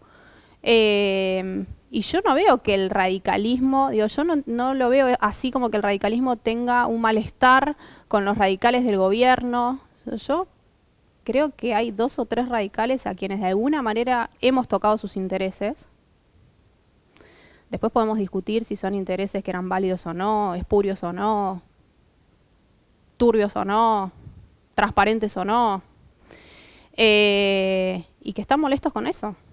Están molestos con eso. Entonces, de alguna manera llevan al resto del partido a tener charlas o discusiones que no solo no suman, sino que el resto está mirando como, tipo, ¿viste? Partido de tenis, como uno dice una cosa y el otro le contesta, y son 2, ¿viste? Como, y el resto está así, toda la charla. Yo creo que, como te digo, son 2 o 3 personas que hasta incluso, eso es lo peor, se adjudican facultades de conducción que no tienen, porque... Digo, el presidente, que es Pucho Farina, con quien tengo la mejor, o sea, la verdad es que yo, como te digo, nunca me invitaron a una reunión, con lo cual no puedo hablar con conocimiento de causa, pero las personas que van, que después me cuentan, las conversaciones son de otras 2 personas que no están nombradas, como no son personas que forman parte, ni siquiera han formado parte de la lista de conducción y de la comisión que se genera ante una nueva elección. Entonces, la verdad es que a mí me parece que es necesario y es urgente un replanteo de las discusiones que hay en el comité. Por supuesto lo voy a tener que hacer por fuera porque, como te digo, no me habilitan el espacio. Pero este tipo de cosas hablan de quién quiere de verdad lo mejor para el radicalismo. Yo no digo, pero las 40 personas que fueron el otro día son 40 personas que podrían ir al comité. Que no están yendo porque nadie las convoca o porque al revés, cuando se las convoca... el cerco perimetral eléctrico genera que la gente no quiera ir. Bueno, ¿quién realmente es radical? ¿Quién realmente construye radicalismo? Nosotros el 10 de diciembre del año pasado inauguramos el busto de Alfonsín y las personas que te estoy nombrando no estaban en la inauguración. Y se supone que inauguramos un busto del último presidente del radicalismo más influyente y que además tuvo un legado increíble, impresionante. Importantísimo. Y no fueron a la inauguración. Entonces, ¿quién es más radical? Yo estaba. Ellos no estaban. Bueno, ¿quién es radical? Por eso te digo, la verdad es que yo no sé si hay una definición divina que cayó en la mente de alguien como para definir quién es más radical. Para mí, radical es la persona que construye radicalismo y quiere lo mejor para el partido. ¿Habrá un espacio de consenso para unificar trabajo, para unificar candidatos, listas, para aportar nombres? ¿O crees que esto va a seguir de la manera que está planteado? Digo, el comité por un lado y este espacio de Ateneo Raúl Alfonsín por otro. La verdad es que yo también lo escribí el otro día. Todo lo que de alguna manera habilite a que el kirchnerismo gane demuestra que son 0 radicales. 0 radicales. Entonces, si pasara que fueran separados y más en un contexto de no paso, y eso implicara la división de los votos y por ende que gane el kirchnerismo, bueno, vecinos, ya saben a quién le tienen que ir a reclamar. Hablo así a la cámara como para que sea más directo. Ya saben entonces, en su momento, a quién le tienen que ir a reclamar. Porque la división del voto va a ser muy nociva este año sin paso si efectivamente eso ocurre. Y la verdad es que para poder seguir haciendo las transformaciones que queremos hacer en 25 de mayo es necesario que el Consejo Deliberante acompañe las iniciativas y que no sea un Consejo Deliberante con una mayoría kirchnerista que obligue al gobierno a tener que estar vetando constantemente lo que se sanciona. Entonces, pues la verdad es que lo van a hacer con maldad, no van a sancionar cosas positivas para que nos vaya bien, para que podamos hacer las cosas bien como gobierno. Van a tratar de hacer todo lo que nos pueda arruinar. Digo, eso es lo que quiere el kirchnerismo. Y cualquier intento, cualquier acción que implique que esto pueda concretarse, bueno, es ser funcional al kirchnerismo. Bueno, todos aquellos que de alguna manera construyan, me parece bárbaro que la gente tenga ambición, que tengan intenciones políticas, que tengan ganas de construir, la competencia es sana, pero si eso implica que sean funcionales al kirchnerismo, bueno, que la gente ya sabía a quién le va a tener que ir a reclamar después. Bien, la última te hago. ¿Plebiscita la gestión el gobierno con esta elección que se viene este año? Yo creo que eso lo hacemos todo el tiempo, Bien. no solamente en la elección. La elección sí, obviamente es un momento en el que la gente va a colocar el Define. voto, define. Bien. Pero eso lo hacemos todo el tiempo, todo el tiempo. La gente tiene nuestros teléfonos son públicos y todo el tiempo nos dice, esto me pareció bien, esto me pareció mal, che, esto, qué sé yo, tengo un pozo en la calle, me podrán pasar, o che, qué bien que dejaste el camino tal. Eso es 24 horas. Por supuesto que es un año en el que la gente va y elige, ¿no? Pero yo creo que la gente entiende perfectamente de dónde venimos, a dónde no hay que volver y quiénes somos nosotros, y que aún con ese legado horrible y con esa herencia horrible hemos hecho un montón durante todo este tiempo y que tenemos las mejores intenciones. Somos humanos, a veces no es 100 porque no todos somos 100% todo el día, todo el tiempo, y a veces nos podemos equivocar. Pero la verdad es que intentamos que eso ocurra lo menos posible y hacemos los replanteos que son necesarios. Por eso el cambio de funcionarios cuando corresponde. Digo, los replanteos son necesarios, las reflexiones sobre cómo estamos gestionando son necesarias. Y nos las hace hacer el vecino, pero lo hacemos también nosotros. Así que sí, este año se plebiscita, pero para nosotros es todos los años y nuestra campaña va a ser la gestión. Así que muy tranquila y muy muy contenta con todo lo que estamos haciendo. Mercedes, gracias por tu tiempo. A vos. Muchas gracias. Pausa y ya volvemos con más puntos de encuentro.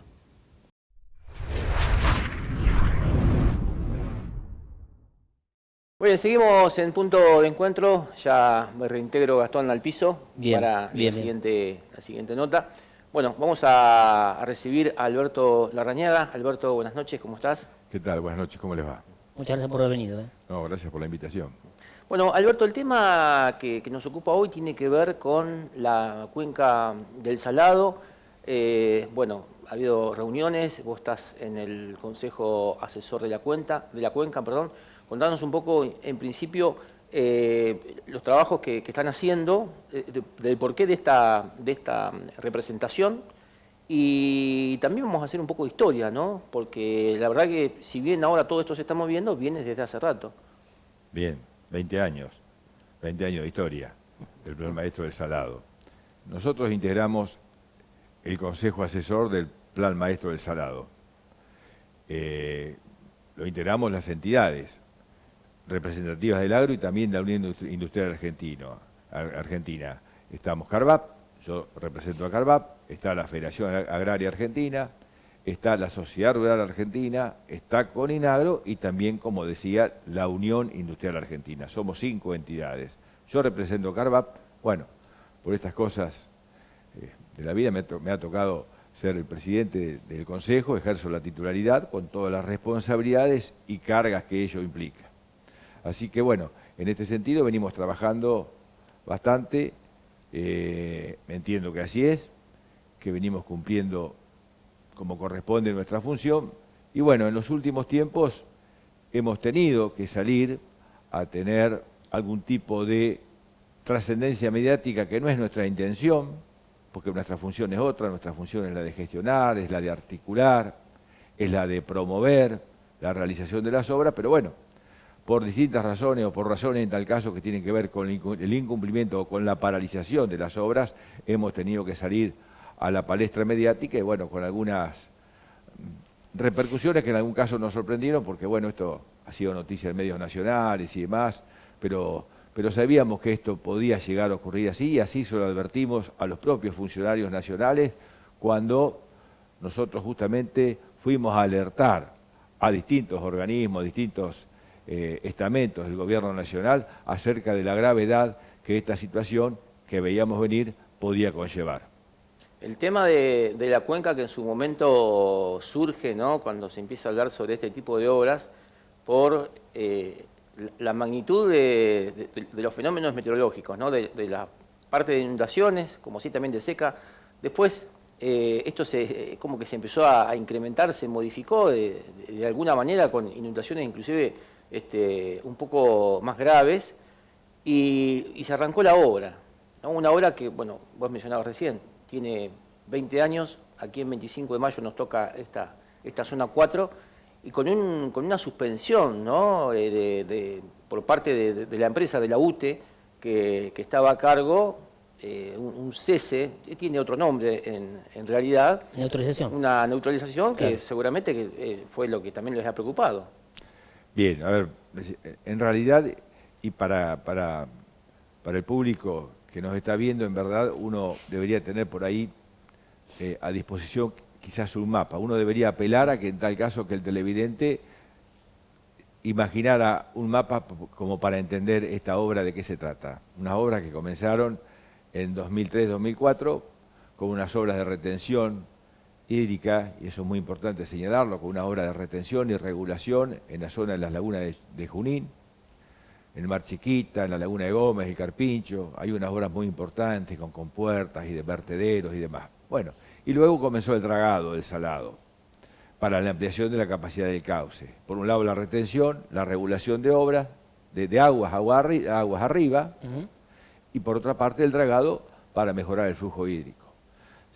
Ahora, después hacen falta las obras, lo que son las obras complementarias, que son los ramales que llegan como afluentes al salado. Claro. Es decir, si hablamos del arroyo Saladillo, Vallimanca, si podemos hablar de lo que es el canal mercante o la cuenca del oeste que llega hasta Trenquelauquen, Peguajó, Carlos Casares, Peguajó, Trenquelauquen, como podemos hablar de todo lo que es proyectados son los canales que llegan hasta General Villegas, donde reciben inclusive excedentes hídricos desde el sur de Córdoba. Es decir, estamos hablando de toda la cuenca del Salado como algo muy amplio, y para graficarlo, si miráramos desde la bahía de San Borombón a donde desemboca el Salado, uno bien podría decir que el proyecto del Plan Maestro Integral del Salado se asemeja a un árbol con un tronco principal, donde van las obras del dragado, y a partir de allí las obras complementarias que serían las ramas de ese árbol que se expanden. Bueno, falta terminar el dragado, es decir, falta terminar el tronco principal y faltan esas obras complementarias. Bien, estamos hablando de... Luego, perdón, sí. Gastón, luego podemos hablar de esto de la neutralización de la que hablaban ustedes. Bueno, y amplíamelo, ¿cómo está hoy la obra? Bien, nosotros preferimos, porque a ver, estamos con 20 años de obra y quiero decir lo siguiente. La Argentina tiene en materia de la obra pública, y acá estamos hablando de una mega obra, de una gran obra, que se inició a raíz de las graves inundaciones o gravísimas inundaciones de 2001-2002. Claro.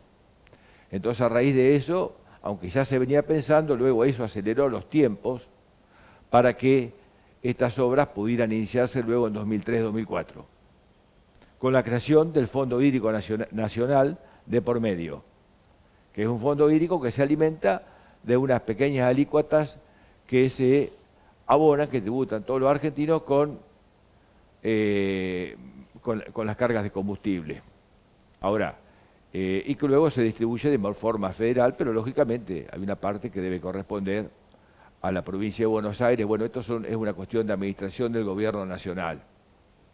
Sin perjuicio de eso, podemos decir que la provincia de Buenos Aires, por materia, en tal caso de consumo y demás, de combustibles, seguramente todas las estimaciones hablan de que tendría derecho por lo menos a un 40%, más de un 40% de ese fondo hídrico. Pero esto es una cuestión muy finita que no viene al caso y nos va a llevar tiempo a analizar.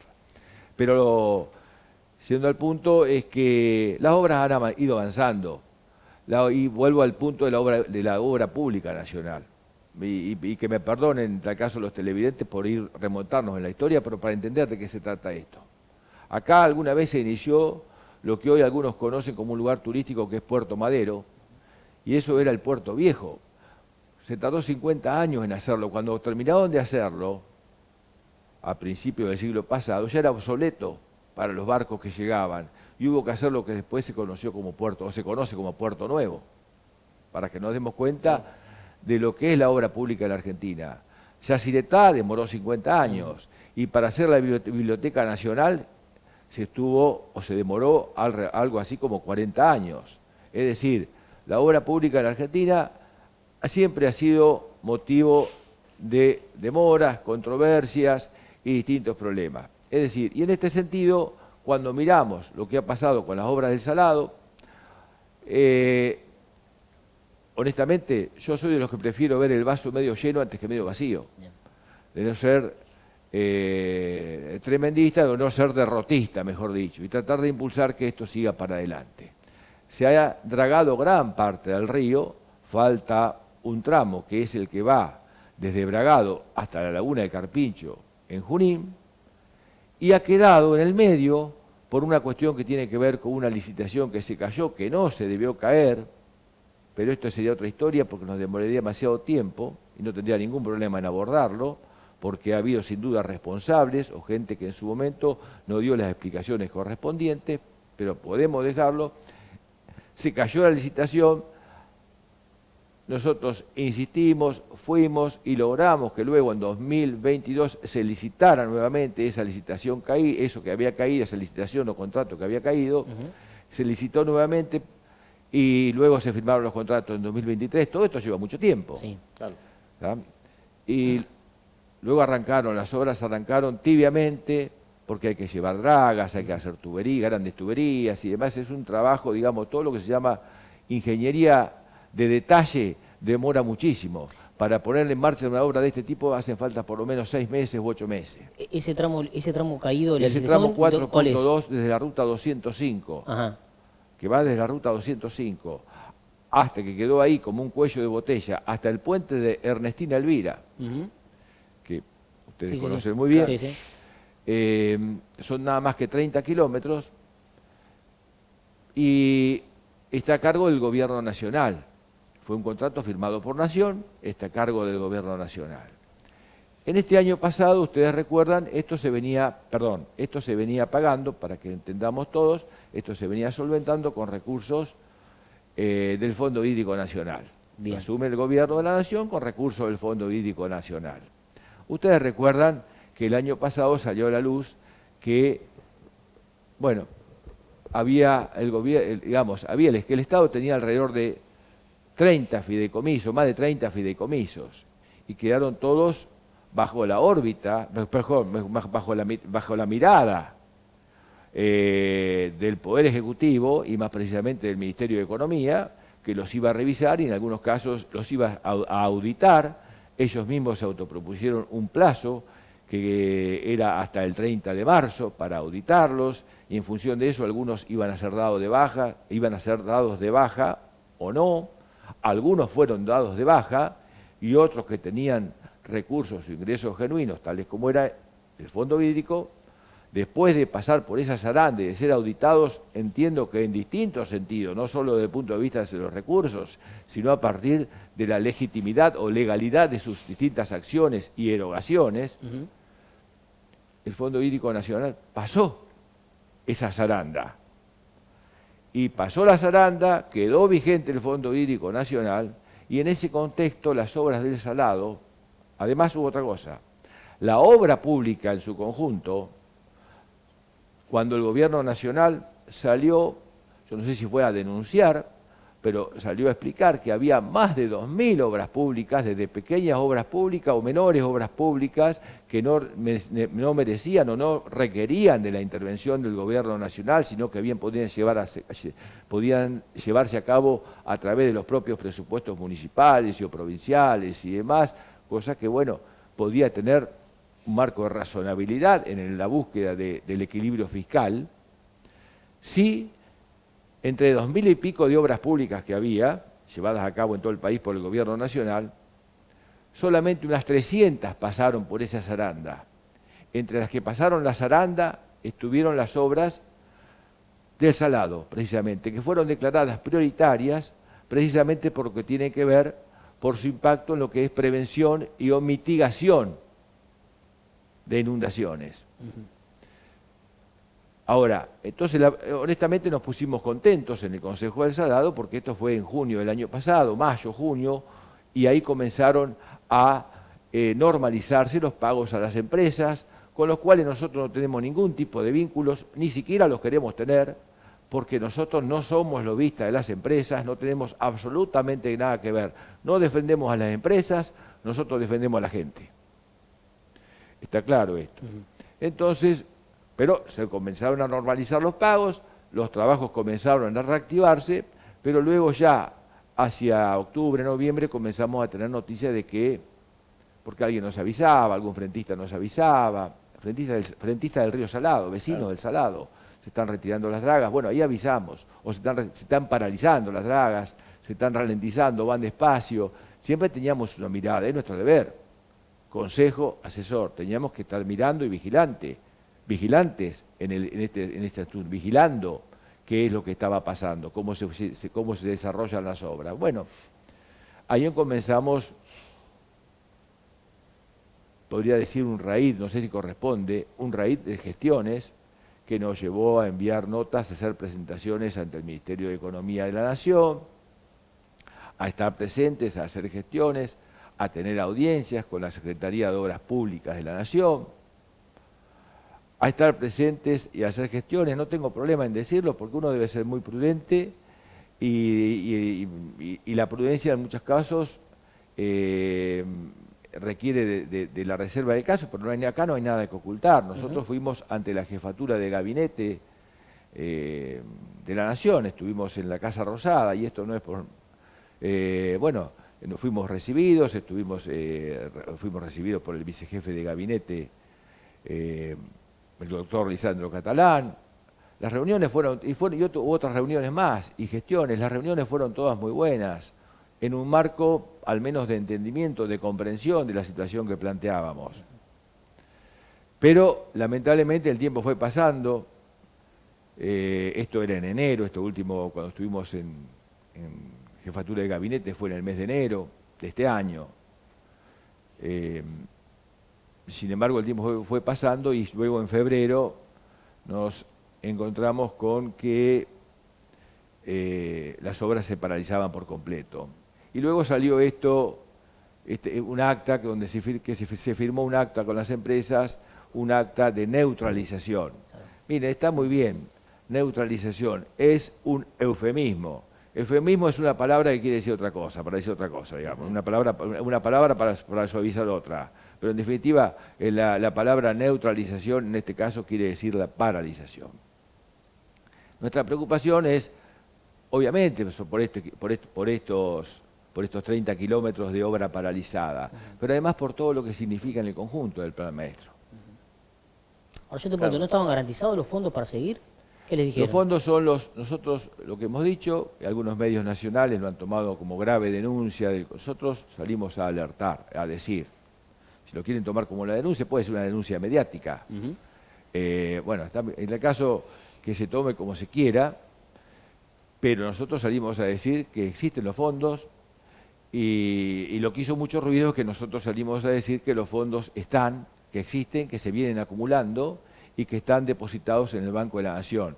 Durmiendo la siesta, dije en alguna nota, en una entrevista periodística, y bueno, eso por ahí a veces la forma o el modo en que uno dice las cosas tienen mayor, a veces retumban o resuenan de otro modo. Pero como también dijiste que la obra iba a paso de tortuga. Bueno, que las obras, claro. Y yo dije que los fondos, a ver, es inexplicable que se paralicen estas obras cuando los fondos estén por falta de pago, cuando los fondos están depositados, están durmiendo la siesta en el Banco Nación. Es decir, si existe el contrato, existe la necesidad de la obra, existen los fondos, es decir, los recursos están.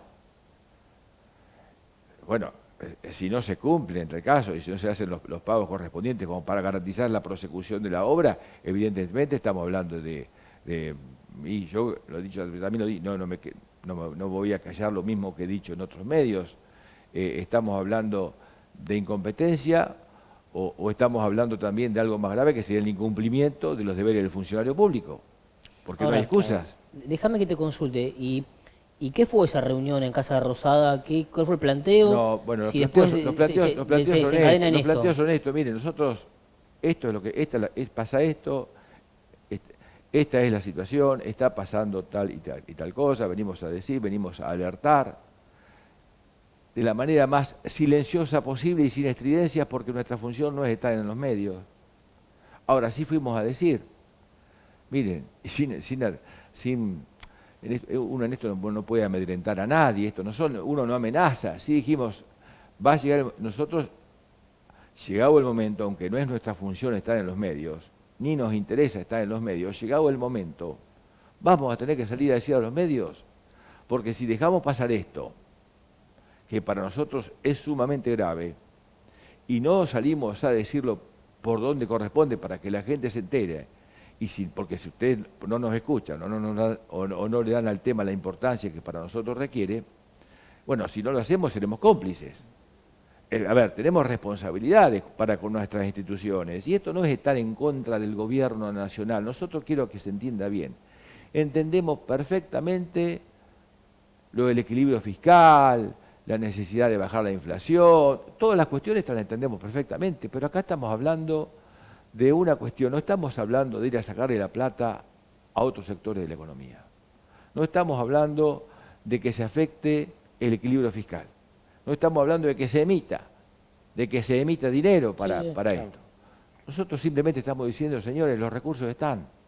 Los recursos para esto están, ¿dónde? Durmiendo la siesta en el Banco de Nación, porque el fideicomiso tiene sus asientos económicos, financieros en el Banco de la Nación. Esto es un fideicomiso de obra pública. Después vamos a otra cuestión de por qué es lo que está pasando en el medio, pues lo podemos explicar también. Uno podría pensar, ¿no? Porque si los dineros están depositados y demás, todo, digamos, deriva en una cuestión política. La decisión de decir, bueno, esta obra no avanza. No, y déjame agregar algo más, lo que dice Alberto, digamos, la obra pasó por un control, que si hubiesen encontrado cuestiones que por ahí no coincidían, claro. Eso hubiese sido una justificación para paralizarla. Si hubieran encontrado tales cuestiones, hubiéramos sido los primeros en acompañarlos a hacer las denuncias correspondientes. Pero lo que dice Manuel también es cierto, si están los fondos, la obra fue, digamos, revisada, y la realidad es que hoy el planteo que hace pues, es una cuestión política, entonces. Miren, sí, hay una cuestión política. Ustedes saben que el gobierno nacional viene realizando gestiones, y en algunos casos de manera, yo diría, llegando a buen puerto, con las provincias, con distintas provincias, para el traspaso de la obra pública. Y acá esto tiene que ver con el traspaso de la obra pública, con la decisión de traspasar la obra pública a las provincias. Entonces acá ha habido y hay conversaciones con la provincia de Buenos Aires para traspasar estas obras al ámbito de decisión, ejecución y administración de la provincia de Buenos Aires. Bien, esto va a llevar tiempo, lleva tiempo porque hay una cuestión de recursos y demás, y negociaciones, pero nosotros decimos que esto lo pueden hacer. Hace un tiempo, ahora les voy a dar una primicia, pero nosotros decíamos que esto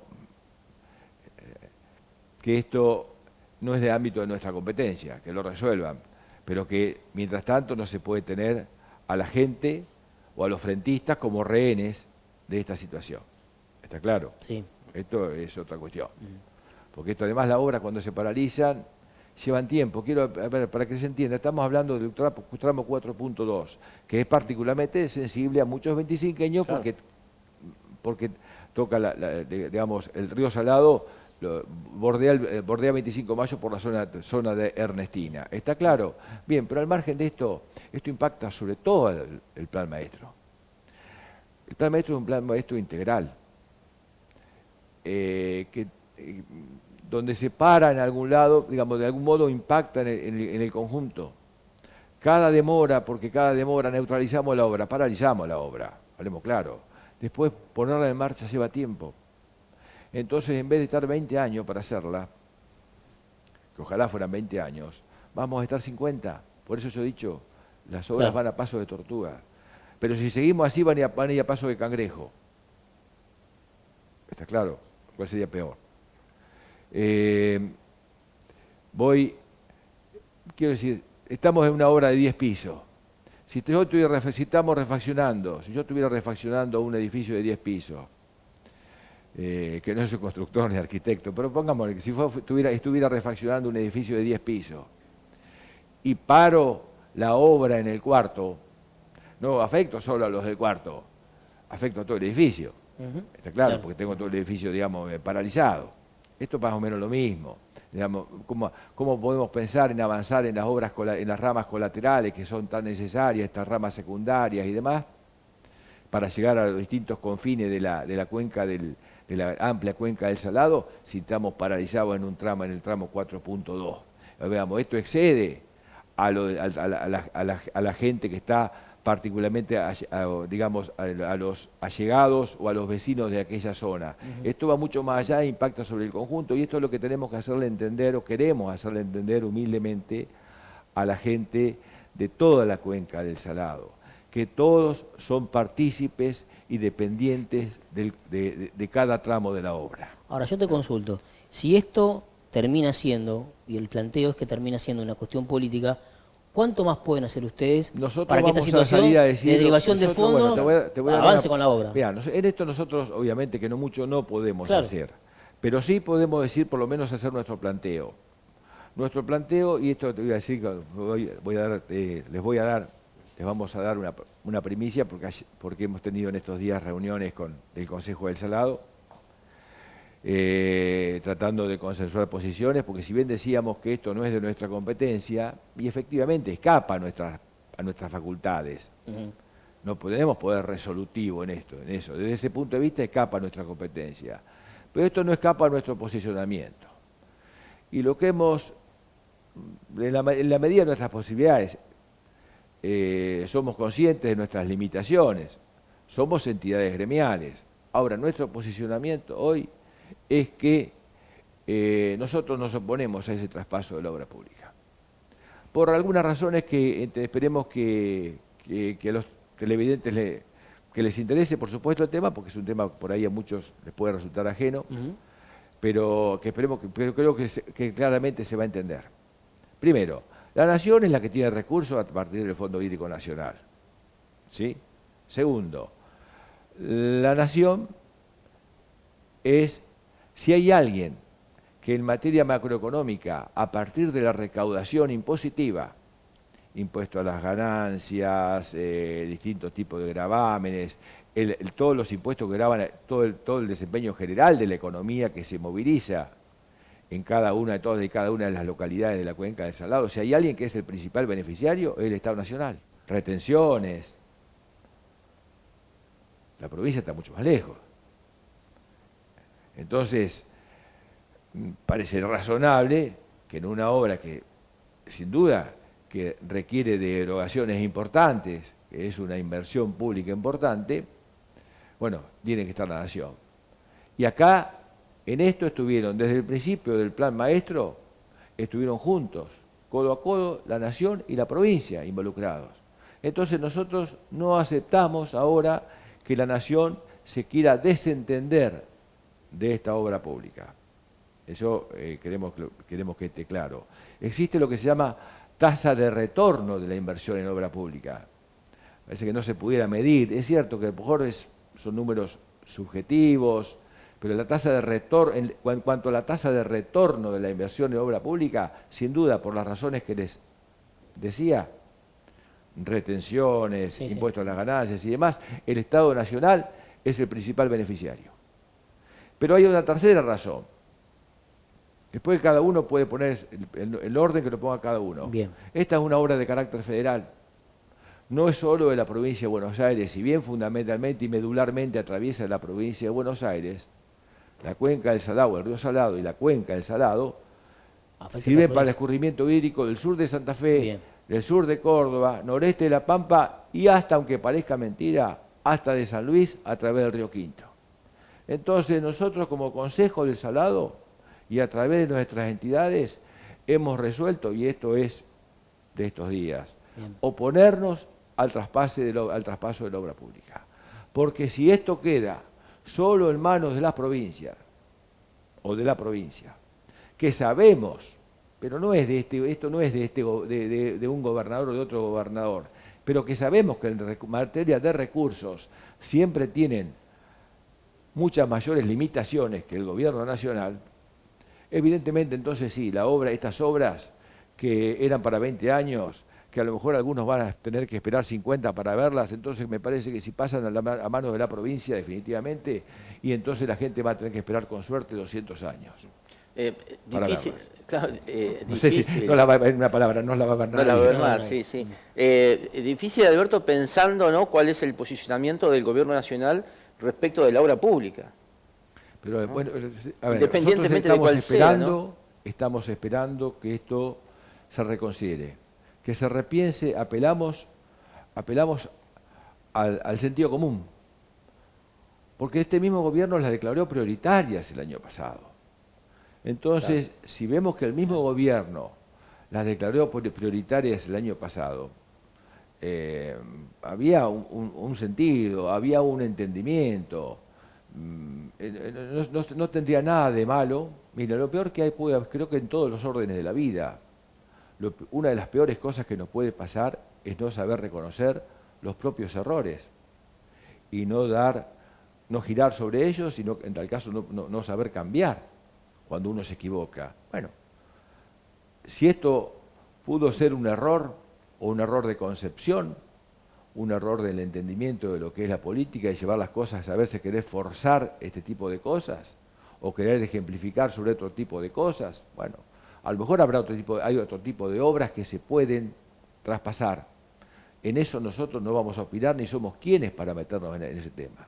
Ahora, estamos hablando de esta obra que ya reitero, desde sus inicios, por las características que tiene, porque es una mega obra y por las razones que les expliqué, no puede de ninguna manera, entendemos, no podrá llevarse a cabo sin la participación indelegable del Estado Nacional. Ahora, además, Alberto, ¿quién garantiza que los recursos bajen de la manera que los podría aportar el gobierno de la Nación? Digo, por la situación de encono también que hoy hay entre la Nación y la provincia, por otros también matices que tienen que ver con la misma política, ¿no? Bueno, eso ya es un tema que nosotros ya no nos queremos meter, porque en algún momento se han hecho contrataciones de provincia con transferencia de fondos de Nación. Si estuvieran aseguradas las transferencias de fondos, en ese caso, pero me parece que por ahí pasa la discusión. Si estuviera asegurado pero esto no lo sé y sería imprudente de mi parte meterme en esas cuestiones. Si las transferencias de fondos de nación a provincia estuvieran aseguradas, garantizadas, evidentemente no habría estos tironeos. En definitiva, vamos a ser claros, nos parece que son tironeos que no corresponden, que estas obras que fueron declaradas prioritarias no merecían de ninguna manera ser parte de este tira y afloja, y de ninguna manera paralizarlas, aunque se quiera decir neutralizarlas, que ya reitero es un eufemismo para decir de una manera suave que las obras se paralizaron. Alberto, sí, perdón, porque me gustaría también hablar del tema de los afluentes, que es una cuestión que no es menor, porque a lo mejor, bueno, todos pensamos en lo que es la obra de la cuenca, de lo que es la obra del Salado, y por ahí el vecino puede llegar a perder de vista lo que significa el afluente, ¿no? Cuestiones que están pasando ahora, o sea, lo que tiene que ver con el Vallimanca, cualquier persona que pasa por el arroyo Saladillo ve cómo está. Les agradezco muchísimo la pregunta porque es central. Hablábamos de las ramas colaterales, ramas secundarias. Claro. Porque si fuera solo el dragado, y el dragado tiene un impacto hacia las áreas aledañas de algunos kilómetros y nada más. Entonces, yo no sabemos qué cantidad de frentistas puede haber en todo el trayecto del río Salado. La verdad es que no lo sé. Puede haber 1000 frentistas en todo el trayecto, desde San Borombón hasta Junín, 1000 frentistas. La verdad es que no tendría sentido hacer una obra de esta naturaleza para 1000 frentistas, de algunas zonas aledañas y nada más. No, la relación costo-beneficio sin duda no daría para nada. Entonces, acá hay que avanzar con las ramas colaterales, con las obras secundarias. Yo diría que en este caso, si bien la cuestión medular pasa por el dragado, o la que es más visible, lo más importante van a ser las obras secundarias, porque son las que van a poder llegar hasta los confines de la cuenca, digo, hasta General Villegas, que ha sufrido por desborde del sur de Córdoba inundaciones devastadoras en otro momento. Hoy no son noticias, pero a veces les toca a uno acá, a veces le toca a uno, a veces le toca al otro. Ahora me han convocado para ir estos días a Carlos Casares, a una asamblea en Carlos Casares. Venimos, que es otra cuenca, que es la cuenca del Canal Mercante. Hay gente, ha habido hace una semana atrás asambleas del 9 de julio, asambleas de productores, asambleas donde uno puede ver el testimonio de gente como la que hubo, venimos de Bolívar, venimos de una asamblea en Bolívar, y uno puede ver el testimonio de gente que a uno le mueve la fibra, porque cuando uno ve a la gente que ha sufrido, que ha estado sufriendo el aislamiento, pero el aislamiento en serio, el aislamiento porque no va, esto va más allá de la producción o de la cosecha. Acá estamos hablando de gente aislada, gente que queda casi en términos generales desamparada, y menos mal que ahora existen los teléfonos y puede enviar alguna señal en caso de necesidad pero son muy duras. Uno escuchó, en Bolívar escuchamos testimonios de gente que a uno le lavan la sangre. Entonces, esta es la cruda realidad, y se vienen ahora distintas asambleas y tenemos pedidos para estar presentes en distintos lugares. La gente quiere exponer, la gente quiere hacerse oír, y a su vez quiere escuchar qué les podemos decir nosotros, qué novedades hay respecto de estas cuestiones. CARVAP, entidad a la que yo represento e integro, ha hecho recientemente con respecto al Bachimanca, por ejemplo. En el Bachimanca hay una situación muy compleja, para que se entienda. En Bolívar, Deró, Coronel Suárez, parte de la Prida y General La Madrid, llovieron 500, 600 milímetros en pocos días. Cuando uno hace la cuenta, si ustedes hacen la cuenta lo que son 500 o 600 milímetros, en un área de 2,5 millones de hectáreas, más o menos, no alcanzan los ceros de la calculadora para calcular los metros cúbicos que eso significa. Son cantidades inverosímiles. Entonces, en esos casos, los excesos hídricos, las inundaciones son inevitables. Esto hay que decirle la verdad a la gente, porque no es que el día que lleguen las obras del salado, las inundaciones no van a estar. No va a haber más inundaciones. Sería mentirle a la gente. Se trata justamente de obras para mitigación de inundaciones, sí quiere decir amortiguamiento de las inundaciones, para que sean menos graves, para que no sean devastadoras y para que duren menos tiempo. ¿Está claro? Claro. Bueno, esto es muy importante poder decirlo, y también quiero decir, nosotros, en este caso CARVAP, ha hecho recientemente una presentación ante la Subsecretaría de Recursos Hídricos de la provincia, el Ministerio de Infraestructura, pidiendo que haya un proyecto definitivo para el Bachimanca-Saladillo, para el arroyo Bachimanca y el Saladillo, que en el contexto del Plan Maestro. Es muy importante tener el proyecto para que además cualquier obra parcial que se pueda ir haciendo, ¿sí?, para que cualquier obra parcial que se pueda ir haciendo esté en el marco de ese contexto, porque si no nos encontramos con todos parches, cosas aisladas que a veces no tienen nada que ver o que son contrasentidos con la obra definitiva. Un proyecto que deberá tener, según uno entiende y las recomendaciones que hay, algunas obras de retención, de regulación de aguas y demás, inclusive para prevención para tiempo de sequía. ¿Está claro? Y además justamente para amortiguar el impacto de las grandes crecidas. Bien, no sé si por ahí me extiendo demasiado, pero de esto se trata. En principio hemos obtenido el compromiso del Ministerio de Infraestructura para por lo menos para llevar el proyecto adelante. Ahora, obviamente la gente no quiere solamente el proyecto, la gente quiere que esto se ejecute.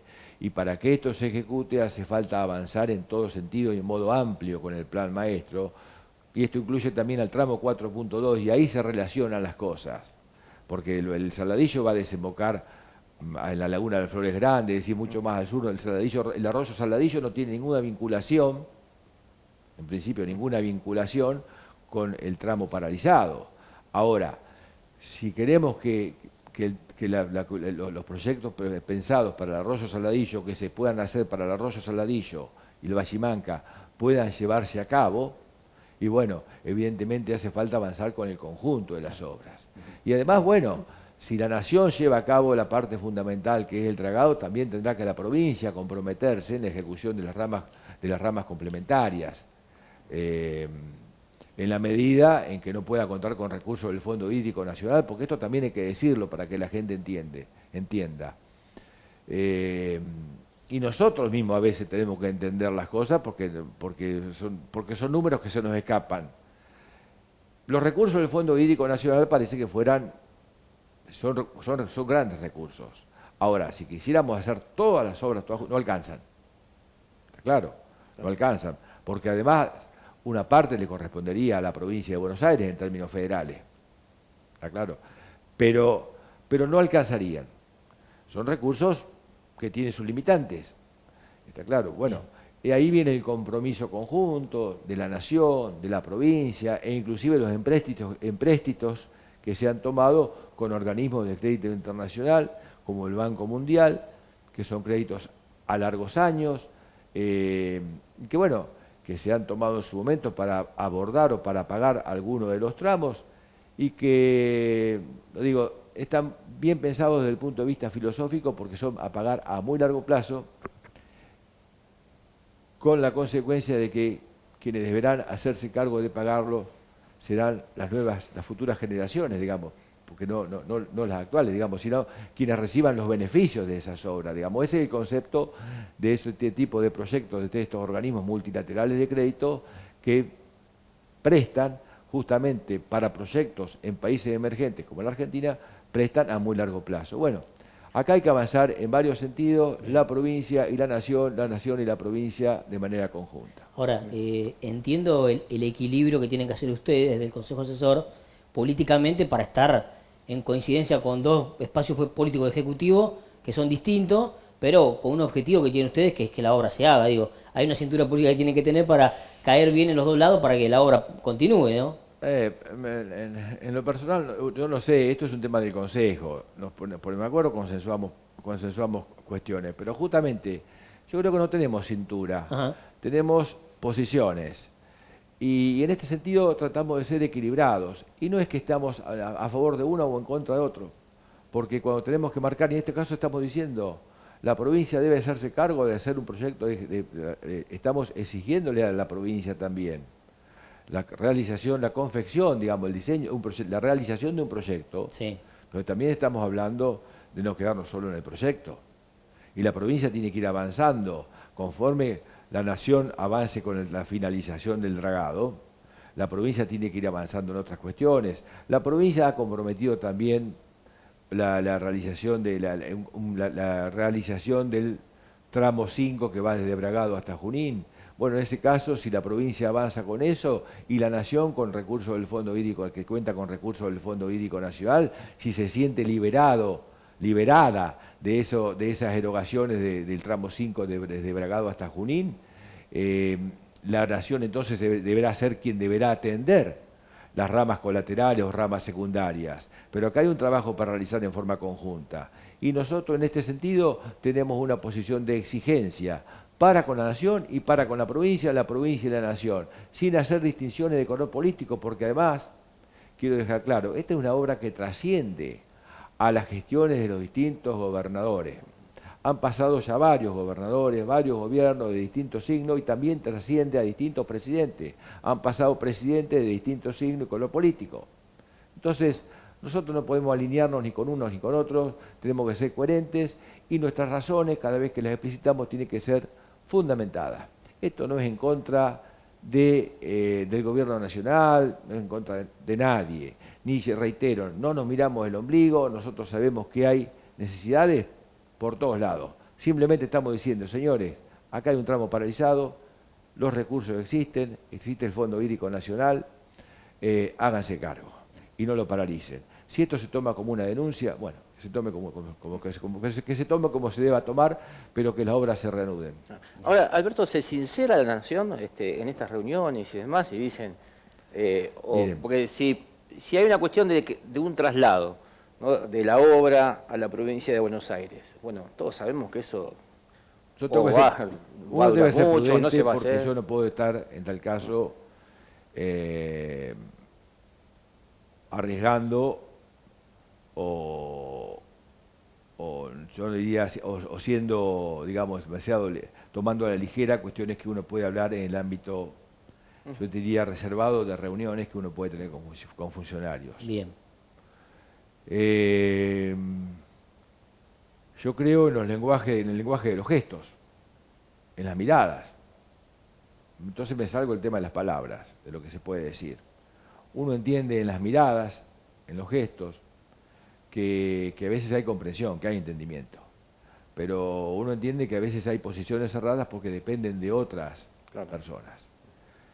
El gobierno nacional designó, total, puedo decir, esto sí lo puedo decir, designó hace poco tiempo justamente para la coordinación de todas estas cosas a un funcionario, Martín Macarrón, para la coordinación de todas estas cuestiones. Y podría decir que en términos generales este funcionario resulta casi inaccesible para la mayoría de los funcionarios. Mucho más que esto no puedo decir, pero creo que ya le digo bastante con esto. Pero no obstante eso, nuestra función es machacar.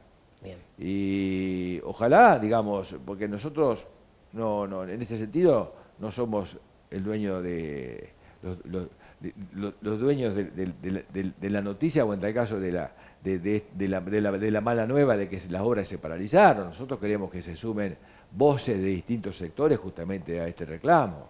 Ojalá que haya legisladores, que haya dirigentes políticos y demás que sumen a este reclamo y que se hagan cargo. Pero no por desligarnos nosotros de la responsabilidad, sino para sumar fortaleza. Pero lo que queremos fundamentalmente es que antes de llegar, digamos, antes de continuar, que vamos a continuar, yendo a asambleas y estando donde haya que estar, justamente para explicar, porque a su vez la gente también nos pregunta a nosotros, ¿y qué hemos hecho? Nosotros también tenemos que dar cuentas de todas nuestras gestiones, los tenemos que explicar ante asambleas que a veces, en general, la gente que se moviliza a este tipo de asambleas, y hay gente que viene con el agua, con la gente que está inundada, y son asambleas calientes. Claro. Y hay que ir y dar la cara. Claro. Bien, vamos a seguir. Ahora, ojalá haya un marco de racionalidad, reitero, haya un marco de racionalidad para que el gobierno de la nación revierta cuanto antes esto y ponga en marcha nuevamente las obras, para lo cual le hace falta nada más que libere los recursos, que no se los tiene que sacar a nadie, que lo tiene a pocas cuadras de la banca de la casa, no, enfrente a la Casa Rosada, durmiendo la siesta en el Banco de la Nación. Bueno, Alberto, nosotros te agradecemos el tiempo, la predisposición para hablar de estos temas que como vos decías hace un rato, nos trascienden también, ¿no? Y que son tan importantes, ¿no? para la zona en general. Bien, muchísimas gracias. No, a vos por haber venido. ¿Pausa? Dale. Ahí venimos. Muy bien, Gastón, seguimos con más aquí en Punto de Encuentro, ya la última parte. Bueno, como habíamos adelantado al principio, una nota muy interesante con Alberto Larrañaga, lo propio también con la secretaria de Gobierno, Mercedes Esquilazi. Y bueno, situaciones que una tiene que ver puramente con lo local, la otra trasciende un poco, pero evidentemente es una situación, el tema de la cuenca, que afecta, ¿no?, a todo lo que es la región de 25 de mayo. Pero bueno, si querés nos vamos ahora directamente... Vamos a hablar un poco de a lo nuestro. Los temas que han sido esta semana. Bien. Vamos a hablar de lo que ha pasado esta semana. Han sido dos temas que los hemos planteado aquí en el canal, en el noticiero. Uno ha sido, como vemos ahí en pantalla, la modificación por parte del Departamento Ejecutivo del gabinete. Algo que se venía hablando, se venía diciendo que podía llegar a tener Ehuen en estos primeros, en este primer año y medio de gestión, modificaciones en algunos gabinetes, en algunos integrantes del gabinete, e incluso incorporaciones, porque recordemos, Manuel, que el año pasado, cuando vino Ehuen a Punto de Encuentro, habló de empezar a trabajar de una manera externa con el tema de las tasas. Vos no sé si te acordarás lo que dijo. Bueno, así es. En ese sentido, bueno, planteó que se tiene que crear una dirección o un organismo que se encargue de esta cuestión. Bueno, cuestiones que ya están creadas y funcionarios que el entendimiento propio del Departamento Ejecutivo han decidido que no estarían funcionando, pues entonces hay modificaciones en esos cargos. Claro. Vamos a empezar con esto que es completamente nuevo, ¿no?, que bueno, se ha pensado y que tiene que ver con esto de desprenderse de esta situación de las tasas municipales, que la realidad es que no es un tema de este gobierno, sino de todos los anteriores también. Las tasas municipales tienen un nivel bajo de recaudación. Es muy difícil poder levantar la recaudación de las tasas municipales. Les ha pasado a todos los gobiernos, han pensado con intimaciones, ha habido prórrogas, bueno, condonaciones de tasas para empezar de cero, juicios, y la realidad es que no se ha levantado mucho el porcentaje de la gente que paga, ¿no? Es algo que necesariamente el municipio necesita para hacerse de recursos propios. Bueno, aparece ahora una nueva figura, la Agencia 25eña de Recaudación, una especie de ARBA, podríamos decir, claro, sí, ¿no? decir, de ARBA municipal, con ya la persona que va a estar a cargo. Así es, bueno, la designación es de Marcos Ibarra Dabel para desempeñar ese cargo y, bueno, la estructura propia del diseño de esta agencia es la que planteabas vos, Manuel, ¿no? Tiene que ver un poco con abocarse a una situación que es difícil porque habla de contribuyentes que por ahí no estarían haciendo la contribución necesaria frente a servicios que presta la Municipalidad de 25 de Mayo. Hablamos de agua cloaca, que es una situación que se tiene que regularizar en algún sentido, y generalmente se habla básicamente de una poca contribución en lo que se denominan las tasas urbanas, no así con la tasa de servicio red vial, que tiene un porcentaje diferente de cobrabilidad a las tasas urbanas. Hablamos casi de un 80-85%, puede ser un poquito más, en algunos casos, de la tasa urbana, contra un 30 o un 40 de las otras tasas, ¿no? Que son las tasas conocidas como tasas urbanas. Bueno, se va a buscar seguramente en esa situación de poder incrementar, ¿no es cierto?, esos valores, y bueno, para eso se ha definido una persona que se esté encargando básicamente de esa situación. Bien, digamos, una tarea que seguramente tendrá varias aristas. Por un lado, quizás haya por parte de esta nueva agencia de recaudación 25eña o de recaudación municipal algún tipo de reordenamiento en cuanto a cómo atacar, digamos, todo lo que tiene que ver con el cumplimiento por parte de los 25eños de estas tasas. Digamos, una logística interna también, de ver cómo está todo conformado, quiénes son las personas que se encargan de esto y demás. Y por otro lado, digamos, una tarea que podríamos decir de puertas hacia adentro, claro, ¿no? De reorganización dentro del municipio. Pero también la tarea de puertas hacia afuera, ¿no? Cómo se irá a buscar a esas personas que no pagan. Ahí le toca a Marcos Ibarra Dabel esta tarea un poco antipática, ¿no? De que, bueno, de ir a pedir justamente que, bueno, la gente pueda, bueno, pagar, ¿no? Y de hecho lo tiene que hacer para poder mejorar un poco las arcas municipales. Vendrán también, Gastón, atado a todo esto, vendrán también, por supuesto, los pedidos de que los servicios estén funcionando mucho mejor, claro, ¿no? Claro. Porque, bueno, está esto que muchas veces se habla, ¿no? Bueno, no te pago porque no me prestas el servicio. Y no te puedo prestar el servicio porque no me pagás. Claro. O sea, hay una cuestión ahí que muchas veces a algunos gobiernos les convenía esta ecuación. Vamos a otro de los cambios, otra de las modificaciones, tiene que ver con la Dirección de Higiene Urbana, que se suma a la tarea que antes estaba a cargo de Rodolfo Urtasun. En esta oportunidad, Gabriela Herrera es convocada para ese cargo, una funcionaria que ya había tenido su paso por esa área en algún momento. Estamos hablando de cuando la exintendente Victoria Borrego estaba en su mandato. Bueno, ahí Gabriela Herrera desempeñó la tarea en esa área, no la desconoce, creo que hasta tiene, bueno, posibilidades de que algún trabajador continúe en ese ámbito, por lo tanto también algunos los debe conocer, pero bueno, ha sido el planteo, ha sido también, Manuel, hay que decirlo, una situación también de impas de espera, ¿no? Pensando en que la funcionaria actual pudiera dar una respuesta al departamento ejecutivo. y bueno, después de un tiempo accede a poder tomar esa responsabilidad en un área que es muy sensible, ¿no? Porque Totalmente. hay distintas cuestiones que, como bien decíamos recién, los servicios se tienen que prestar, y uno de los que se tiene que prestar es la recolección de los residuos, por supuesto, y también con la posterioridad el tratamiento de esos residuos, ¿no? Así que bueno, es un área que cuando las cosas no funcionan se ve rápidamente, ¿no? Porque no hay servicio de recolección, la recolección no se hace en tiempo y forma, no hay servicio de separación de los residuos, y eso genera un cúmulo también de desperdicios y de basura en la propia planta. Así que es una área que realmente necesita un trabajo cotidiano, necesita una presencia permanente y necesita un acompañamiento, ¿no?, de ese funcionario para que la tarea se pueda realizar.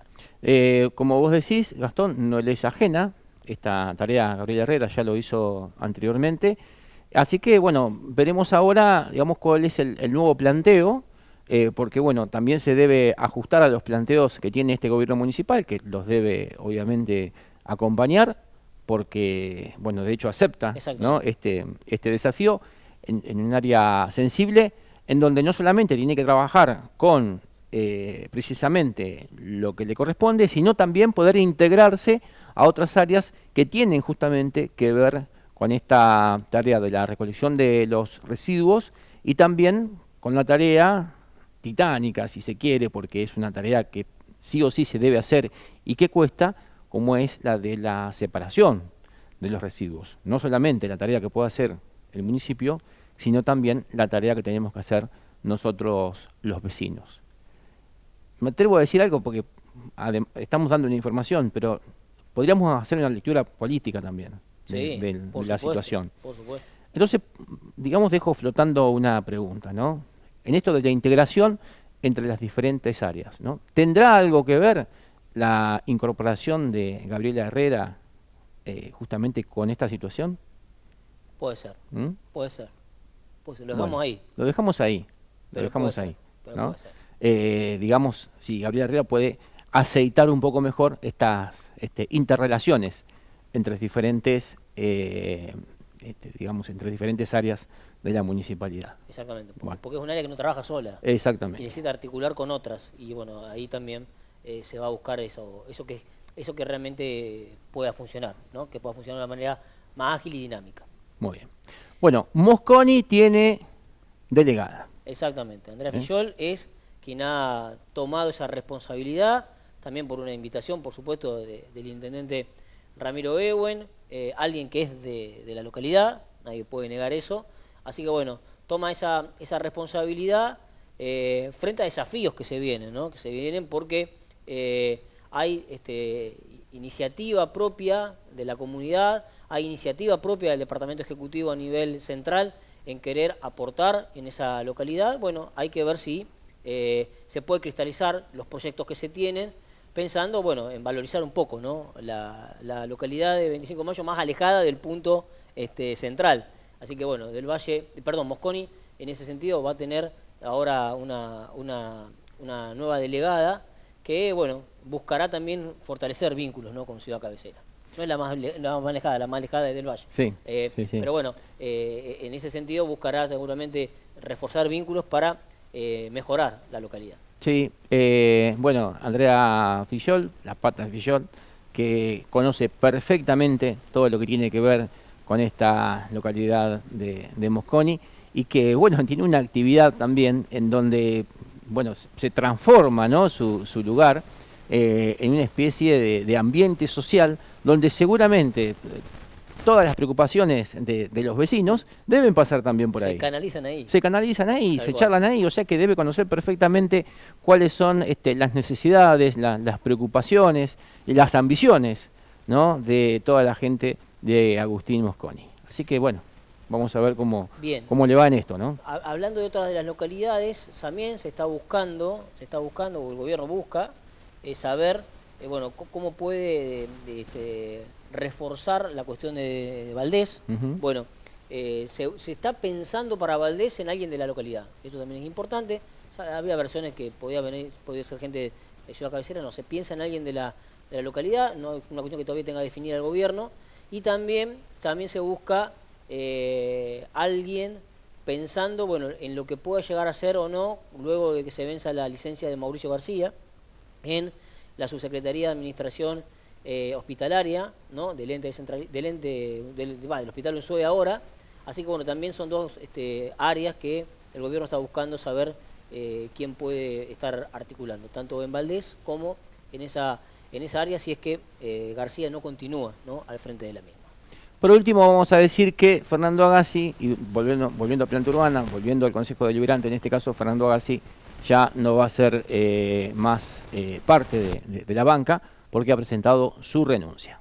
Así es, bueno, esto ya lo ha hecho de manera formal, con una carta dirigida a la presidencia del cuerpo, expresando a Agassi en esta oportunidad cuestiones personales que le impiden, ¿no? desarrollar el cargo durante este año 2025, y es por eso que bueno, está solicitándole a la presidencia y al cuerpo en general la aprobación de esa licencia, y también le está solicitando que bueno, alguien lo reemplace, ¿no? en esa tarea que ha tenido por estos años. Hay que decir también que Agassi terminaría la gestión de su trabajo legislativo a fin de este año, así que la licencia bueno, que se pide es por lo que resta de la gestión hasta los últimos días de este mes de diciembre. Bien, una pregunta. Sí. ¿No?